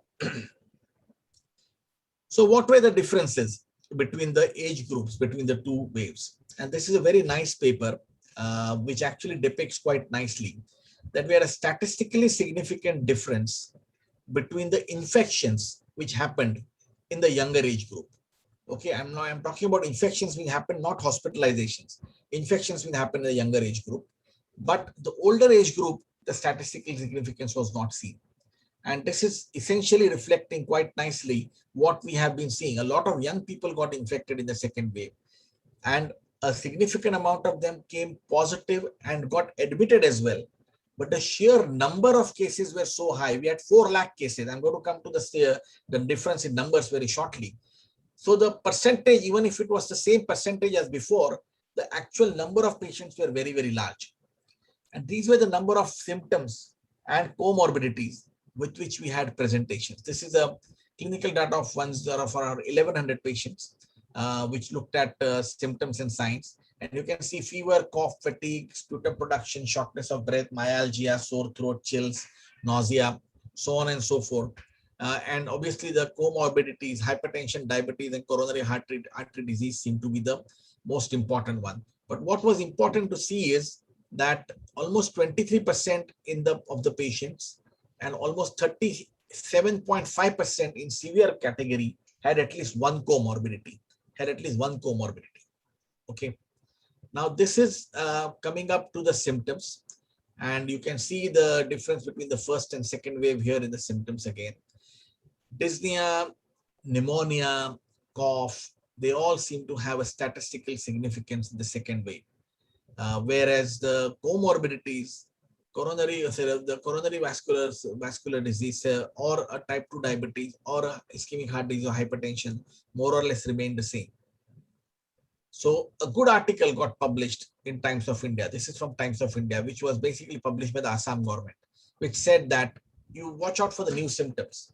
Now, none of these symptoms for us doctors is new, but when you have a diarrheal illness or a GI illness or a loss of appetite or conjunctivitis present in a household, how the hell are they going to know that this could be COVID-19?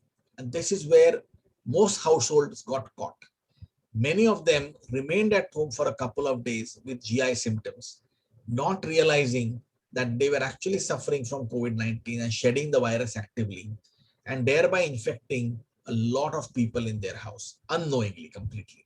And without even realizing it, several of the patients got admitted from one household, one building, one locality. And this is how the disease just rapidly spread. If I break it down a little bit more between the differences between the first and the second wave, the predominant symptoms in the second wave were shortness of breath, needing oxygen and hospitalization. A large amount of patients who were mildly symptomatic had very little other symptoms to present. The patients who required hospitalization had shortness of breath, and hospital admissions were almost up by around 7.5% to 8%. 47.5% of the patients required hospitalization at some point or the other. Under 30, the patients were actually same who required hospitalization. Hospitalization was not different. Again, average age of a person who got hospitalized was around 50 years. And mortality has been described at various stages. But I'm going to go and refer you to the data which comes in from the Ministry of Health and Family Welfare. Approximately 47,60,000 cases in the first wave, and around 1,66 lakh cases in the second wave up until now. And you had a mortality of around 71,000 versus 78,000 here. And the peak was, remember, the duration of the first wave was almost from March to December, where the second wave has been from February to June and still counting, though we have actually considerably gone down now. But the peak of the first wave happened several months after it began. But the peak of the second wave happened only a month and a half after it began. So, you know, the rapidity with which it came through, it almost came through like a tsunami, and it receded, and it is receding like a tsunami right now. What has not changed is the pattern in which the patients are still presenting. You still have these classic three phases where you have an early viremic phase, followed by a pulmonary phase, and followed by an hyperinflammatory response from the host. And these are the three phases in which the patients are presenting. However, the time gap has now overlapped. You have a significant overlap as opposed to what is shown in these two pyramids here, where the overlap just seems to be at the tip. There has been a significant overlap between the two, which is actually seen in these patients now, where we are seeing that the patients travel very, very quickly from one phase to the other phase without we even realizing it. And of course, the worst complications which we look at are the respiratory complications, which tend to happen where a patient moves into a mild disease to an ARDS very quickly. Again, it's a very, very good article, which was then published subsequently in the newspaper as well, where they described symptoms presenting in a patient with COVID-19. And you can almost name every part of the body. And that is essentially now being correlated to be related to COVID-19. And this is where I submit that whatever patient comes in now, currently in the pandemic, he is COVID-19 unless proven otherwise. We have to be very, very clear that COVID-19 is throwing a variety of symptoms which we had never even thought of.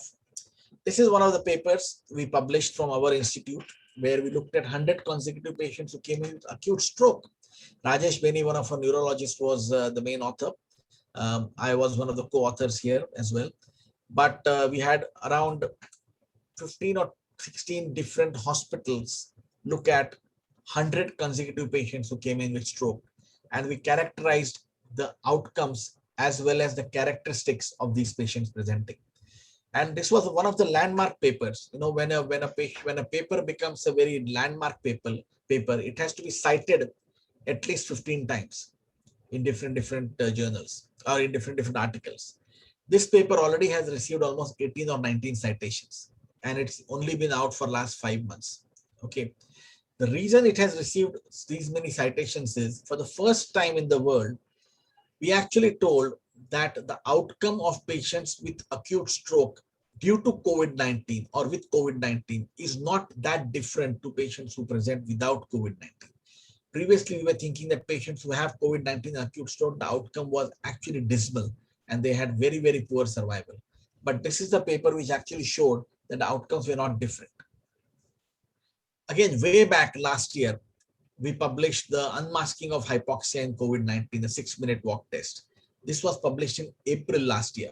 And since then, you can all relate that 6-minute walk test is something which has become synonymous with identifying hypoxia now. Every little hospital is aware now that 6-minute walk test, which is not a new walk test, it's a walk test which cardiologists and respiratory physicians have been using for decades together to understand the reserves of the cardiorespiratory system. But to correlate it to COVID-19 was something which happened during this. What again didn't change was the categorization of these patients, mild, moderate, or severe. But what happened was the rapid progression from mild to severe is what actually took us by a problem. I'm going to just skip through them because Dr. Kumar has already covered this. But just the last one, severe pneumonia with ARDS, where you have a significant respiratory distress and a drop in the saturation below 90% and a PF ratio below 300. I would like you to just spend half a minute. This is one of my favorite slides, which I keep up in all my COVID-19 talks. And there is a reason behind that. One of the ways we intensivists classify COVID-19 severity is by doing a PaO2 upon FiO2 ratio. And you see these two slides, these two images here, image A and image B. You can see that the image A may not have that bad a CT score.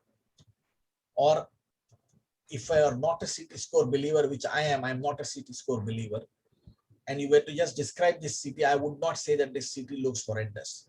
But when I do a PaO2 upon FiO2 ratio, it is below 100, which categorizes into severe COVID-19. Whereas this patient here below has got a significant amount of ground glassing, consolidation. The entire CT looks like the whole lung is involved. But the PaO2 FiO2 ratio is not different to the one above. This just tells us that there is so much more than just CT scan number. There is a lot of intravascular microthrombosis going on, and this PF ratio is a reflection of that. And hence, there is always a clinical radiological dissociation, which is seen in these patients. And you may not be in a correct position to just look at a CT number and give your comments. And this is the Berlin definition, which I was talking about. I'm not going to sort of go into details about ICU management, but I think everybody should know that this is how the ARDS is now categorized. And this is a Berlin definition arrived by consensus in 2012 at Berlin. In patients who have mild COVID, we have a PF ratio between 200 to 300, moderate is between 100 to 200, and severe is less than 100. What is important is to realize that this has to be done in presence of a PEEP or a CPAP of 5 centimeters of water at least. Another thing which highlighted in this second wave is the presence of oxygen stewardship program. Now, what's an oxygen stewardship program? Now, I'm not giving you details about what's going to happen in terms of the clinical status, but we all realized, and there's enough data for that, that the goal of correction of hypoxia was the primary aim to give oxygen to a patient.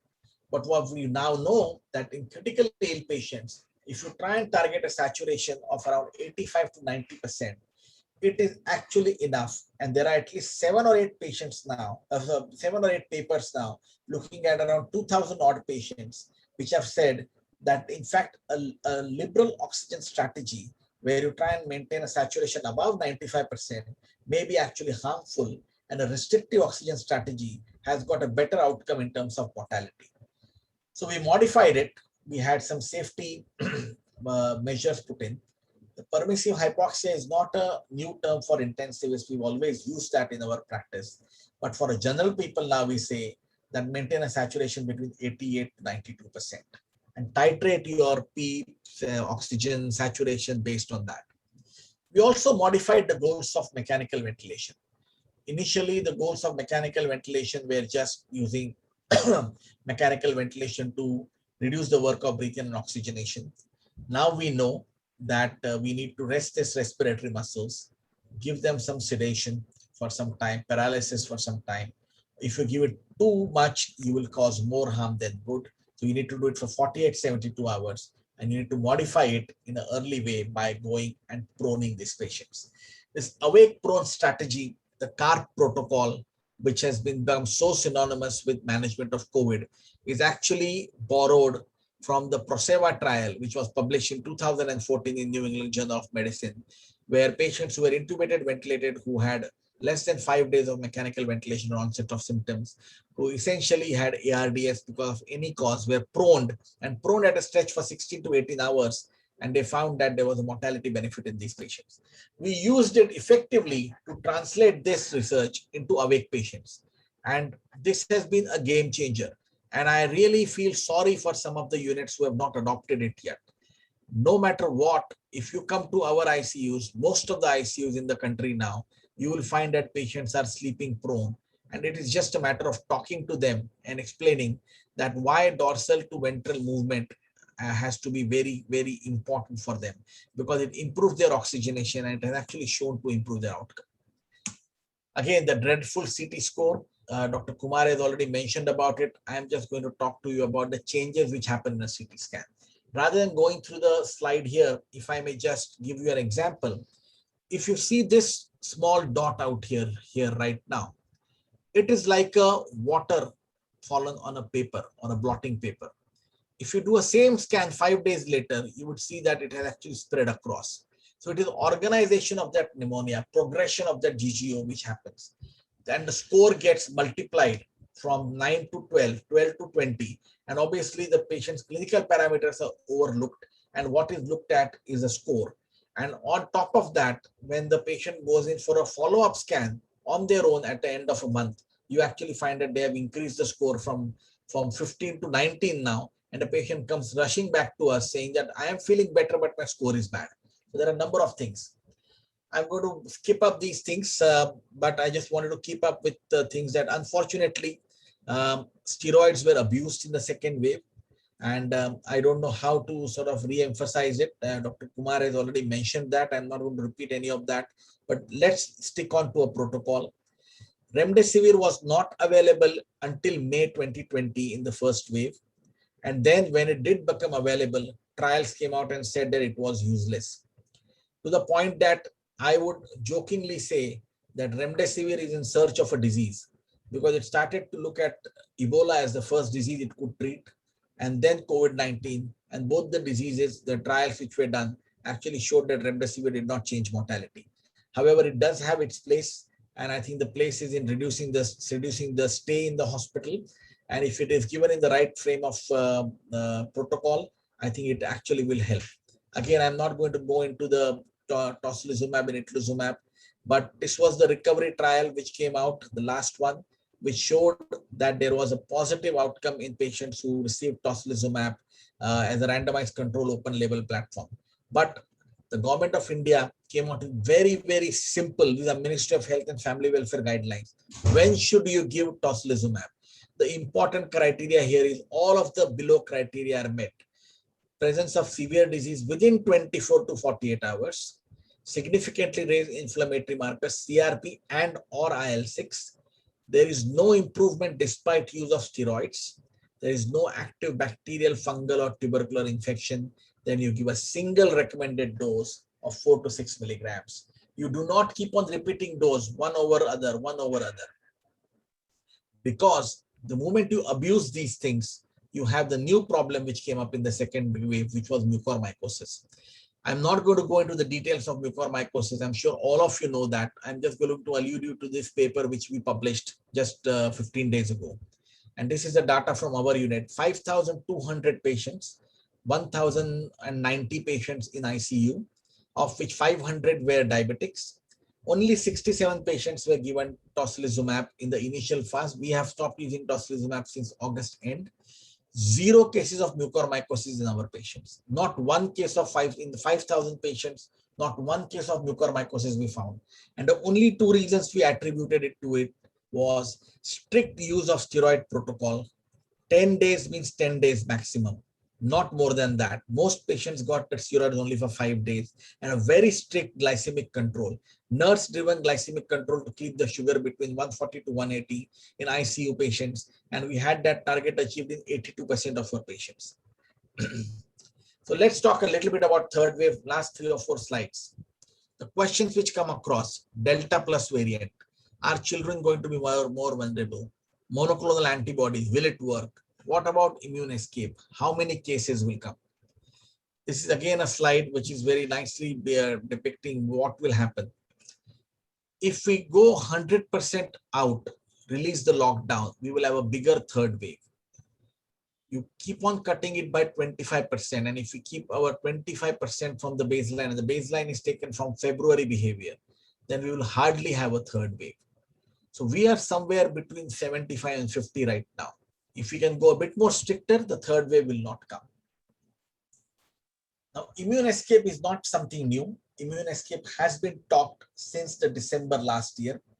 And we know that at some stage, some of these viruses, mutant viruses, will actually have an immune escape to one of our vaccines. Currently, there seems to be a little bit of an immune escape for the beta variant of AY1. And that same K417N, which is the one lineage which has been talked here, which is seen in the Delta plus variant, which was seen previously in the beta variant, now we know may actually have some amount of escape to the Covishield.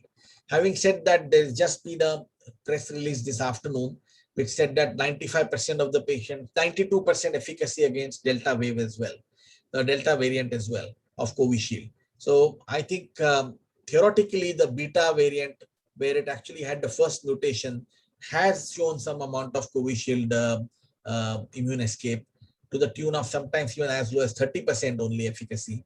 But the press release today, I need to see the data from where they have derived that data.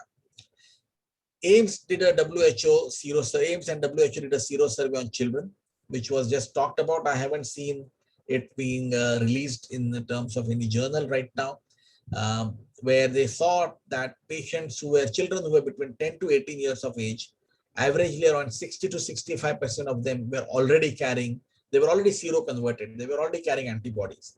And many of them had no family members who had tested positive. There were absolutely no family members who had tested positive. So very, very eye-opening survey from 4 states which they did. And I think we need to see whether it actually translates into the reality or not. Delta plus variant, at the moment, there are around 40 odd cases across the country. Maharashtra has got 21 cases, but all of these cases, only 1 death has been reported in Ratnagiri district in an 80-year-old person who was having multiple comorbidities. From what I know, the other cases have been reasonably okay. There haven't been severity of illness as such, but anecdotally, just to comment on 40 cases, and that too, I only know the data of 20 cases, would be wrong on my part. I think we need to do more and more genome sequencing to understand what is going to happen with the Delta plus variant, whether it's going to have more severity of illness, whether it's going to be more infectious and transmissible, whether you are going to actually have an immune escape sim, and whether you are going to have the monoclonal antibody not working against it. Now, Dr. Kumar alluded to that. I think casirivimab does not act against it. Indivimab still may act against it. So a monoclonal antibody cocktail, which we are using currently, casirivimab, indivimab, may have a partial effect on the Delta plus variant, but I think it remains to be seen. I think our tagline should be, this country should not have a third wave, no matter what happens.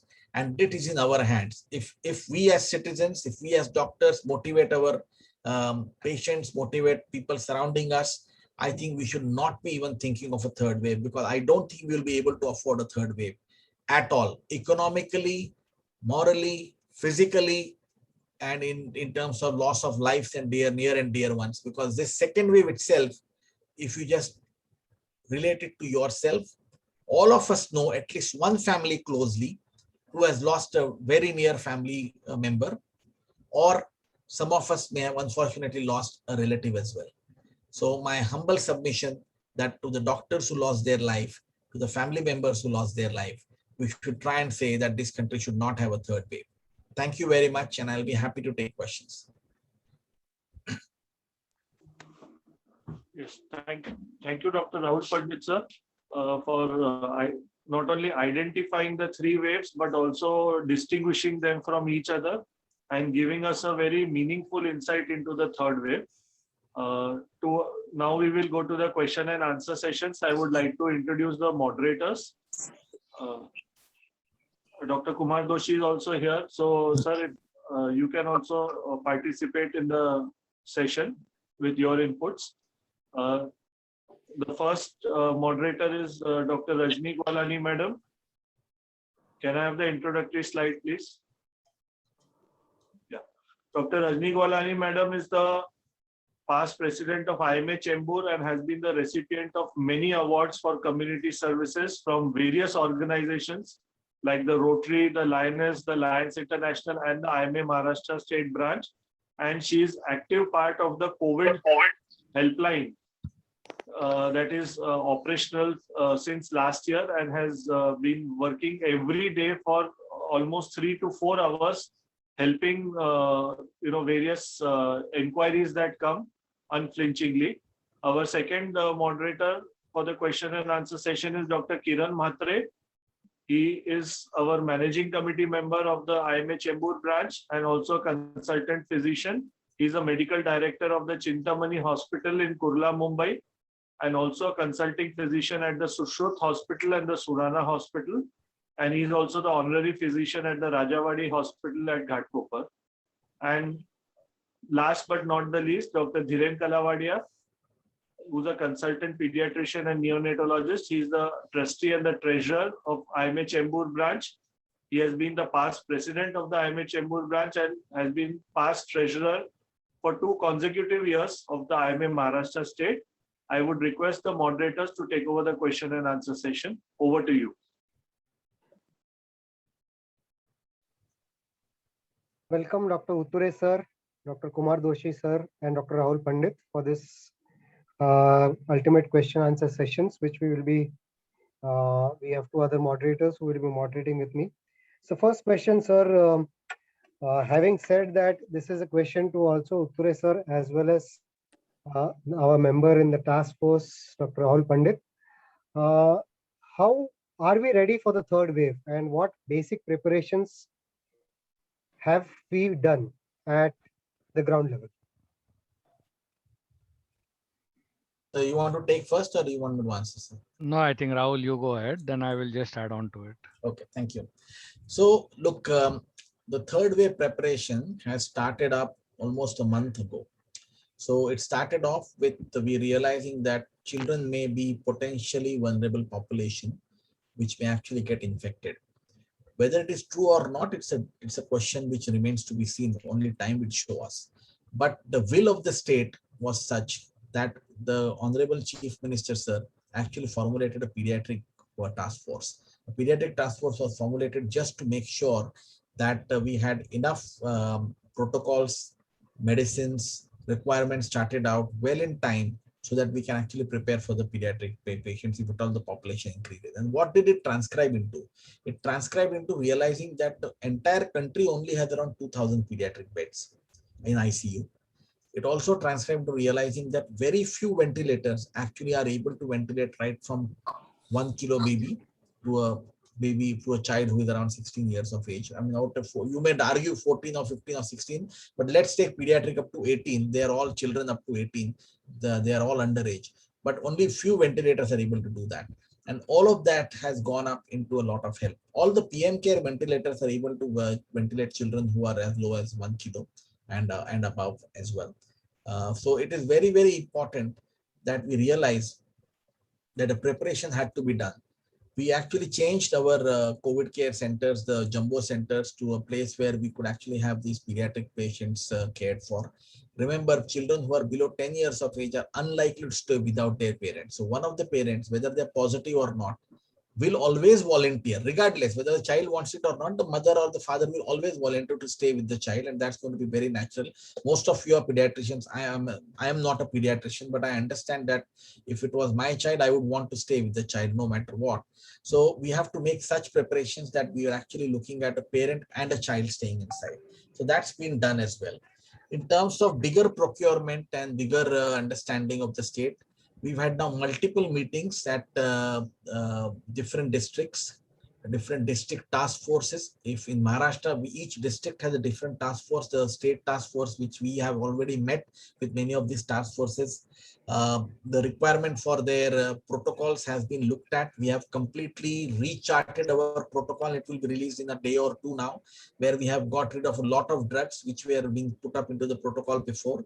And we have gone up to the evidence-based medicine of what is today. Up until Monday, this coming week, Monday, whatever is the evidence will be put into that document, and the document will be submitted to the Honorable CM for review, so that it can be then distributed across the Maharashtra Medical Council and through the DMER sir to all the hospitals and doctors across the state.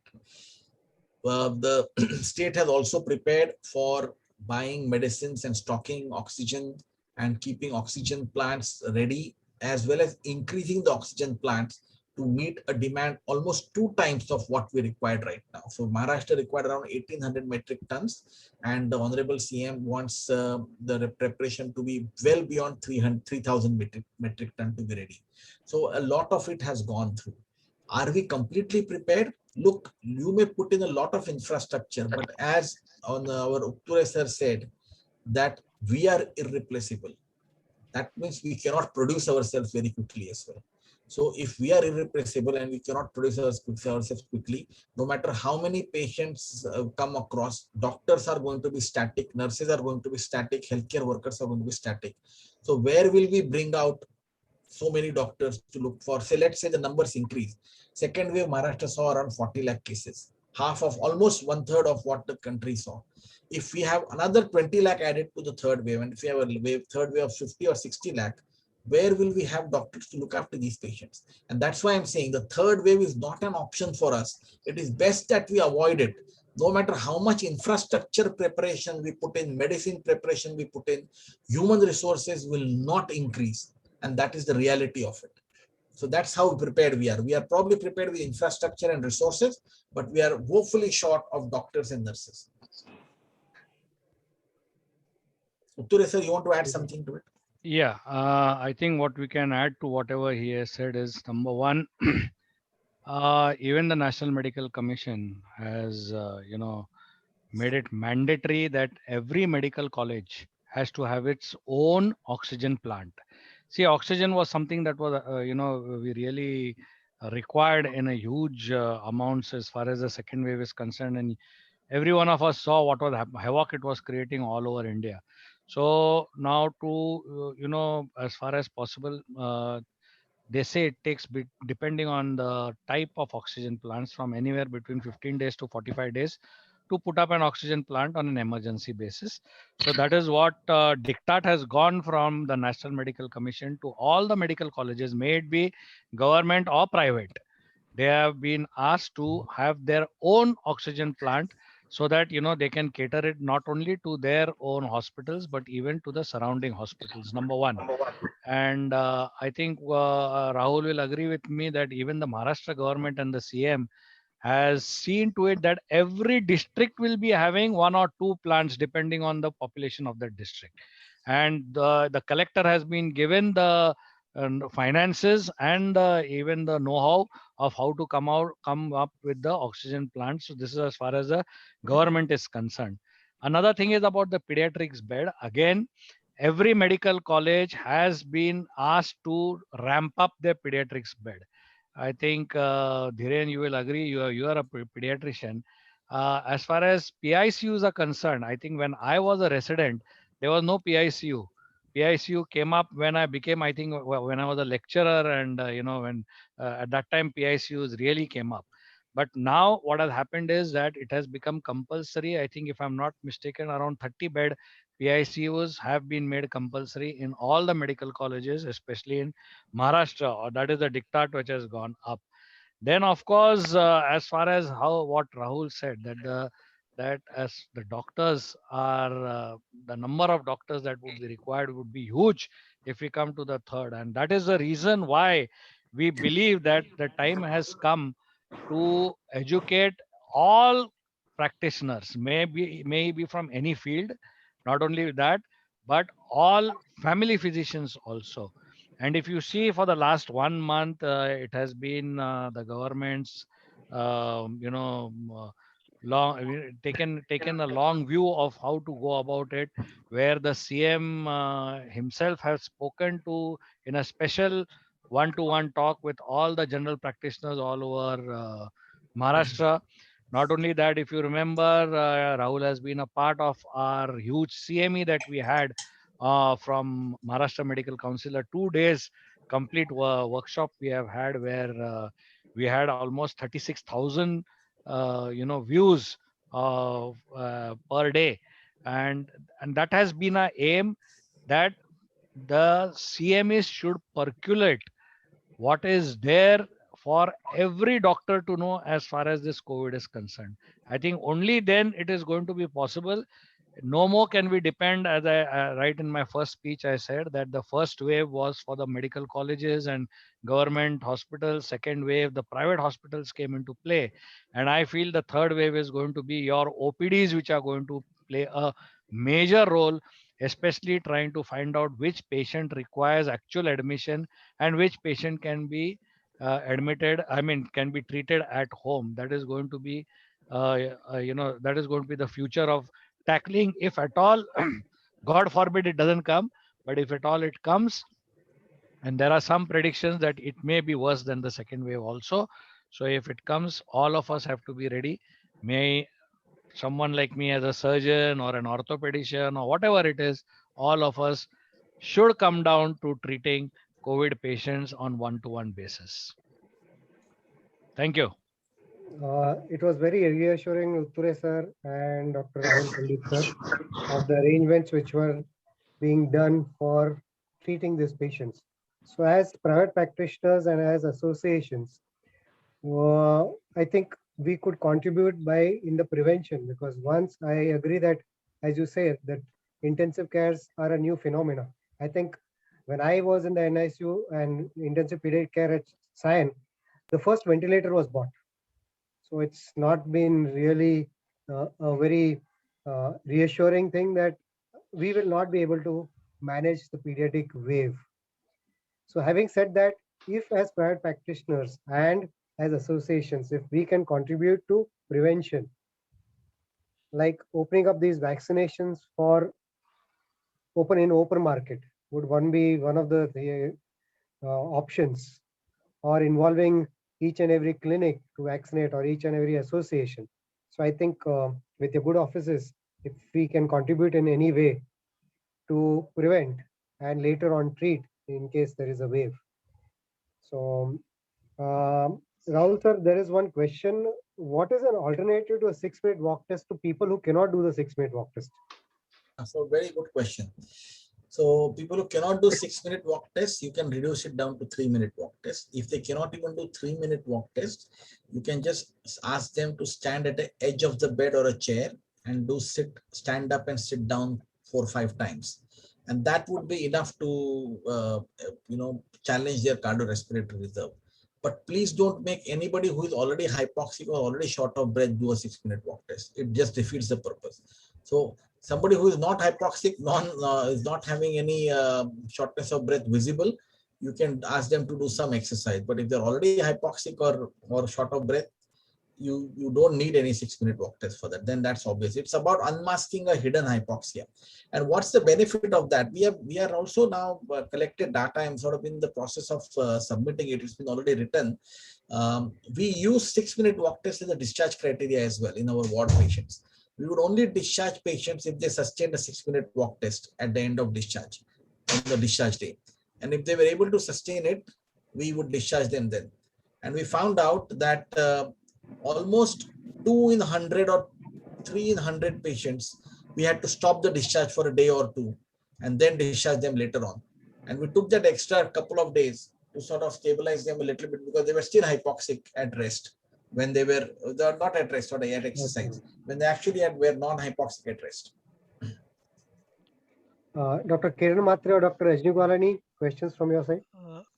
My question is like the clinical presentation during the first and second wave was totally different somewhat.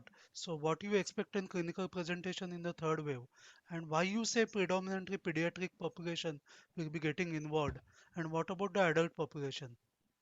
Yeah, very good question, Dr. Matre. I don't think pediatric population, I can say that surely that it will get involved. The thought process has come from the fact that we have vaccinated a sizable number of people who are 60 and above. Though we are nowhere near the magic figure at all, don't get me wrong. We have also got a significant amount of people in the adult population who also have antibodies because of the natural antibodies they got from the disease itself. The only vulnerable population which probably remained was the pediatric children.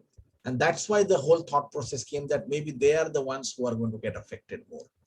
You could also turn it around and say that the first wave we saw a lot of people from the lower strata of the society, slums, got infected. Second wave, we saw a lot of building and societies in middle and upper middle class and higher class people. Would the third wave again start from the slums and lower strata of the society? That's another way of thinking. You have to be a little bit witty like the virus, and you have to think ahead of it. What is it likely to be hitting now? And be prepared for it and hope that it doesn't happen. None of us want our children to be affected at all. Right now, there is no vaccine for children on the horizon. There is nothing on the horizon for the vaccine for the children right now. So what we can hope is that only prevention for them. And the best way is to be prepared and prevent it. As Dr. Kalawari said, we have to be having a preventive strategy. Sorry, second question was what? I forgot the second question. Adult population. Adult population. Adult population will still be vulnerable. I think we still have a significant amount of adult population which is non-infected and does not have any antibodies, whether it's vaccine or disease related. And I think adult population will be vulnerable. The good thing about adult population is that they actually understand how to wear a mask. And if they adhere to it and use it, you will not find why a lot of people getting infected. Rahul, what Dr. Matre wants to know is, would the adult population be affected in any different way or different presentation in the third wave? I think in one of the slides you showed that the disease almost remains the same. Yeah, look, I don't think it's going to have a different way of presentation. What will have to be seen is whether the shortening of the phase 1 to phase 3 time, which happened in the second wave, will that remain or will that become even shorter? What we were seeing is patients were fine between the third, fourth, fifth day, and suddenly 8th, 9th day they were on a ventilator. And this was not seen that often in the second wave, the first wave. So whether that remains or not, it's a very difficult point to actually understand. Currently, what I can say is the Delta variant, which was the predominant variant which caused the second wave, more than 70% of the Indian infections were because of Delta variant. And now it is claimed that almost 90% of the Indian infections are because of Delta wave. And the Delta variant is now across the globe. It is now the predominant variant across the globe as well. So if we remain to be having a Delta lineage, we can expect somewhat similar symptoms and similar presentations in the third wave. If we go across into a completely new lineage, we have another one. There was a Lambda found in Peru a few weeks ago. If we have some other different variant of different lineage come in, then the symptoms may completely differ. The presentation may differ. It could become good, it could become worse also. We don't know that. The role of influenza vaccine in pediatric population to prevent them from getting affected in third wave. So vaccination for children. So let's put it in a different perspective, sir. You cannot get it wrong with influenza vaccine for prevention of children from influenza. So I think it's not included as a part of a national immunization program because it's an expensive vaccine to be given. And it probably has, we all have accepted that all children will have 1 or 2 flu episodes in a year. And usually it is mild and we don't bother about it. Whereas you go to the Western world, flu shots are very commonly given to adult population. It's something which is absolutely a day in and day out thing. When come winter and they will all take their flu shots and be ready for the winter. So you can't go wrong by giving influenza. Now, whether it will help us in protecting us from SARS-CoV or not, There is some data to say that it actually gives some protection, but it needs to be done into a larger trial, into a larger understanding. I don't have a lot of understanding about it currently to be able to confidently say yes or no. I think it's something which is open-ended question currently. But as a part of a national policy, if we were to vaccinate, let's say we were to vaccinate everybody with influenza vaccine this year, at least we will be sure that majority of children who are requiring admission with COVID-like symptoms or flu-like symptoms are probably COVID-19 and not influenza. There is only one paper which said that if you are co-vaccinated with influenza vaccine, the severity of symptoms when they got COVID was reduced by as high as 70%. There was one paper which came out, but of course, we really don't know whether it is a cross effect or a class effect. We really don't know, but apparently they had some lesser symptoms. But overall, only the number of patients with lesser symptoms is so high, so we really don't know. If I can just add to that, I think what is the thinking of the pediatric task force is why they are, there was an insistence, and I think that even the CM was requested to make available these flu shots for these children. See, we are in the rainy season now, and this is a season where you see maximum of these pediatric age group where they suffer from influenza.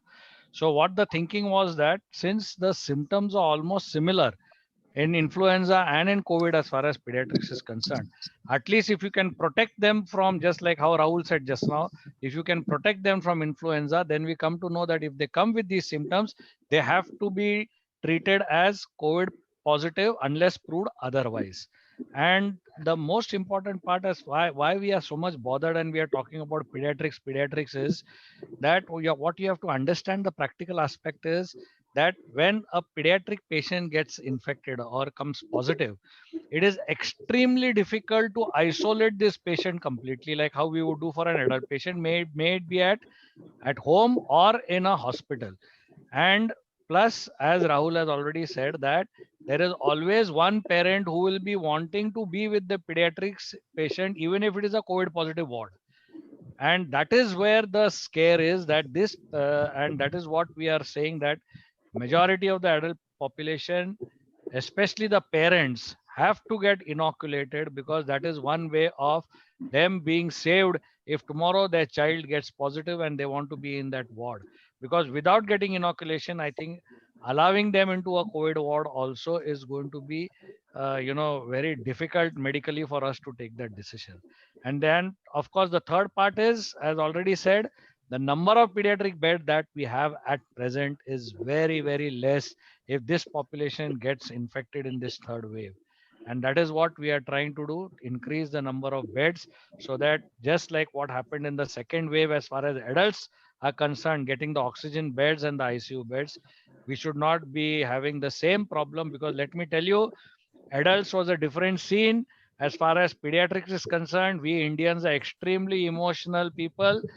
If something happens to us, we don't mind, but if something happens to a child, we don't know how these parents would react, and that would be another psychological aspect which would be very difficult for us to treat.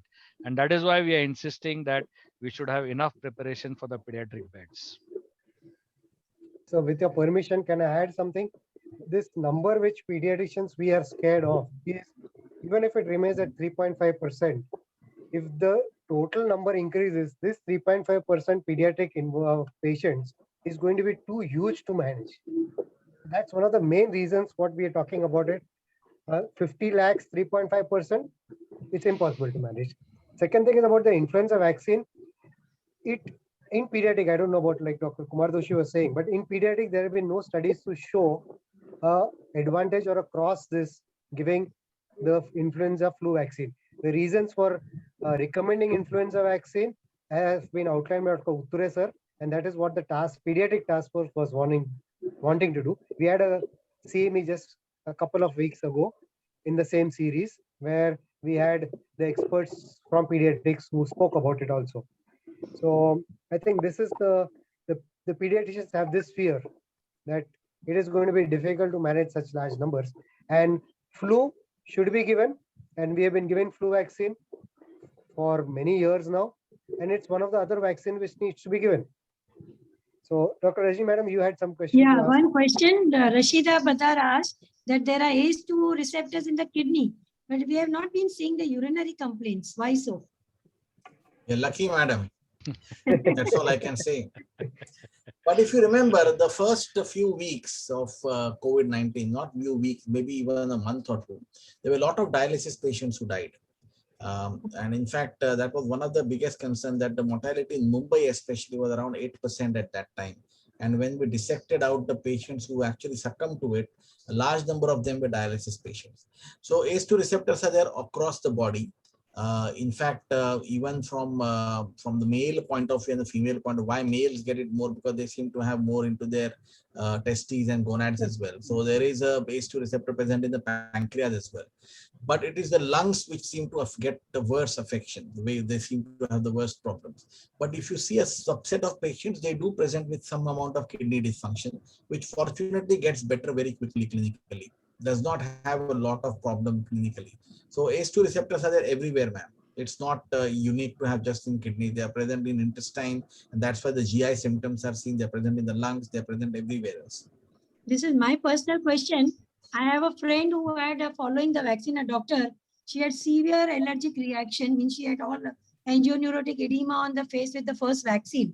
So in such a case, when she goes for second vaccine, what is the precaution she can take? Well, she's contraindicated to take the second dose. Angioneurotic edema is actually a contraindication for a second dose. She was blown up after 4 hours.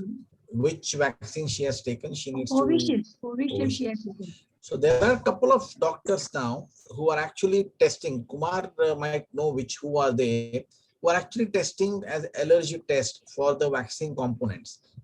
So she can, obviously she doesn't need to go there to test for Covishield, but she can test it for Covaxin and see if she actually has an allergic Covaxin as well. And then she may probably have to do the Covaxin schedule completely. So I don't know the name of the doctor, but I've heard that there are a couple of them in Mumbai who are doing it. Yes. What about the third dose of vaccine or booster dose? So again, a very important question. I think we know that the antibodies may probably last somewhere between 9 months to 15 months. That's what most vaccine manufacturers are claiming, the trials are claiming. We haven't really gone beyond 12 months yet, because we are just in the month of June. The vaccine manufacturing and the trial started after June last year. So we actually haven't had any patient who has gone beyond 12 months, any trial subject who has gone beyond 12 months. So the third dose, I think for healthcare workers, we probably need to consider a repeat dose very soon. Very soon means we will be all completing around 9 months in the month of now, between September and December. Majority of us were vaccinated in the month of January to March. So we will be having to take a booster dose somewhere between September to December, or earliest maybe next year, first thing next year. Now, whether it is going to change your antibody requirement or not, whether it's going to improve your neutralizing fraction or not, is a difficult question to answer, because all of these laboratories which are giving us the spike protein antibodies and so on and so forth, actually not giving us a proper neutralizing fraction of it. And there is, I'm not a very good expert in that, but I know that Dr. Aruna Pujari from Bridge Candy actually does a very nice job. She not only gives you the total spike protein antibody, she actually talks about the neutralizing fraction in that as well. And any fraction of more than 20% is considered to be a pretty good immunity for you. So we need to have that kind of a thing. So they are only done in research mode. They are very expensive. Basically, we need a surrogate viral neutralizing titer test, which, as you rightly said, Bridge Candy and Hinduja are doing. And it's a bit of an expensive test at the end of the day. But as you rightly said, like the boosters anywhere between 6 to 9 months are going to be needed. But unless we complete the primary requirement of vaccinating with the first and the second dose, it will be tough to comment on boosters, and it's a very tricky question. Kumar, it's for you and me who are facing the patients. It's not for everyone else.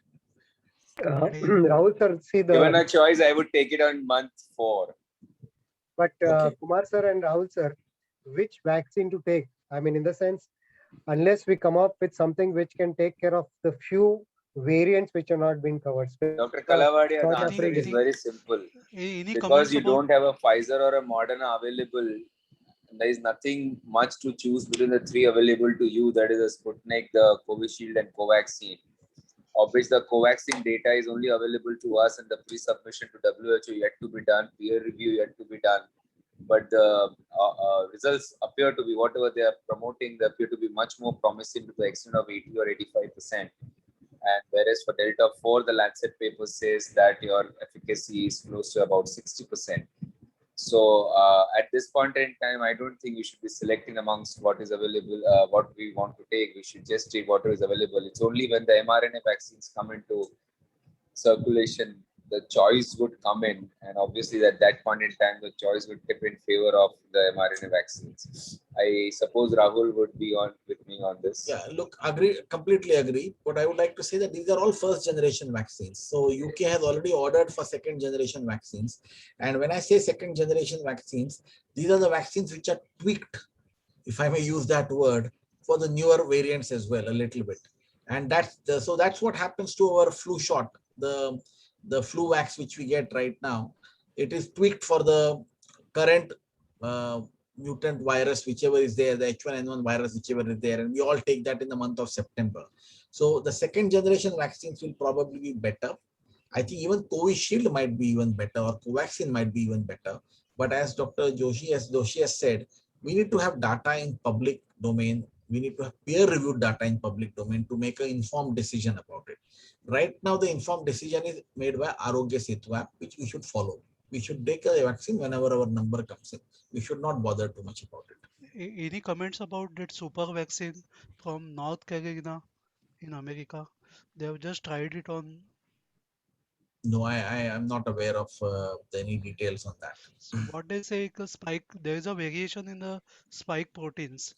So they are trying to work on that. And so as I said, the second generation vaccines which will be produced from here on will be looking at the mutant strains as well. And countries like UK have been very ahead of time. And again, as I said, the population of UK is completely different to what we can compare, but they have already ordered significant amount of doses of second generation vaccine. There is a question. Sorry, ma'am. There's a question in the chat box. What is your opinion about platypnea criteria to diagnose early hypoxia as KEM group? So platypnea is a very common thing, and I think KEM guys have put it away nicely. Just like we did with 6-minute walk test, we see platypnea all the time. We see platypnea in hepatopulmonary syndrome. We see platypnea in these COVID-19 patients, and there is no harm in using platypnea as a marker for early diagnosis of hypoxia. I think it's a good clinical sign. It's a solid, robust clinical sign. We should be able to interpret it and use it for our benefit. One question. Can I ask? Yes, ma'am. Go ahead. There was a question from a patient. She has taken 2 doses of Covaxin and she has to travel next month abroad. She's saying, wait, this is not acceptable. So what has she to do? Madam, she can't travel. She can't travel. This is the long and short of it. What she can do, so it's not that way.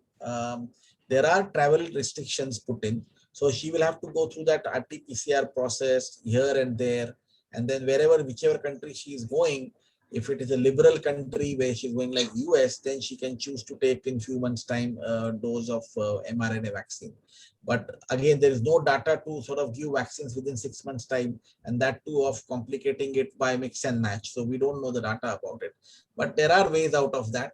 But she will be protected for whatever it's worth. So even if though she may not be having she has to travel as if unvaccinated and follow the quarantine protocols of whatever country she is traveling to, as long as she is allowed to enter. I see. Thank you. A question here is, will are the symptoms of Delta plus different, and does the treatment change? Too much of just anecdotal data, sir. Nothing to actually comment on substantially on a clinical basis. Honestly, we don't know a lot of symptoms, whether they are different or not. And as I said, it's the same lineage as Delta variant. So I believe the symptoms are not going to be very, very different for Delta plus, but we need to be informed about it a little bit more.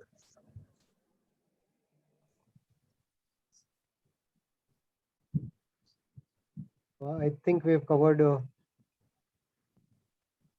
I think we should try to curtail it before the date changes. No. So a question to Dr. Rahul. As a member of the task force, how can IMA contribute to this pandemic? So look, I think IMA is actually the best and the biggest force which everybody in the country relies upon. Forget about just Maharashtra Task Force or I am on the National Task Force. I think all of you, all of us who are members of IMA are actually the ground force which is working. Now, how can we contribute? I personally feel that one of the area which needs to be tightened up is these hundreds of protocols which have been floated out. Okay, we need to follow one protocol. And what better than a body called as IMA, which could actually contribute to have one national protocol. And that protocol, they can have committees from AIMS, they can have committees from state government, they can have committees from national government, come together, one member, and formulate one protocol. The reach which IMA has right now across the country, no other person has. We should have a formulated protocol. We should create a protocol committee, have some of us on that, and create a protocol which will be uniform across the country. I want from Srinagar to Kanyakumari, from Mumbai to Kolkata, everybody having one protocol. That's how we should be having. And if we can contribute that way, it will be really good. What happens right now is AIMS comes out with another protocol. The Minister of Health and Family Welfare comes out with another protocol. Maharashtra State, Karnataka State, National Task Force. Each state has got, so more or less they are the same, but there is no uniformity in the way they are presented. There are different styles of writing a protocol. So protocol should be based on the evidence. If you don't have evidence, you either omit it altogether or you give it as the surviving sepsis guidelines are presented. Surviving sepsis guidelines will say that weak recommendation, weak evidence, or they would say strong recommendation, weak evidence. So strong recommendation, like for a hypoxic patient, you would say strong recommendation, give oxygen. But where is the evidence? Nobody's done a trial to say that you keep one patient hypoxic and other patient normoxic. That evidence is not there at all. So you would say weak evidence, but strong recommendation. So you need to be very clear what a person on the ground should be able to do. When we say 2A, 2B, 3A, 3B, the person in a small village, how is he going to understand what 2A, 2B, 1A, 1B is? We need to be very simple in simplistic words.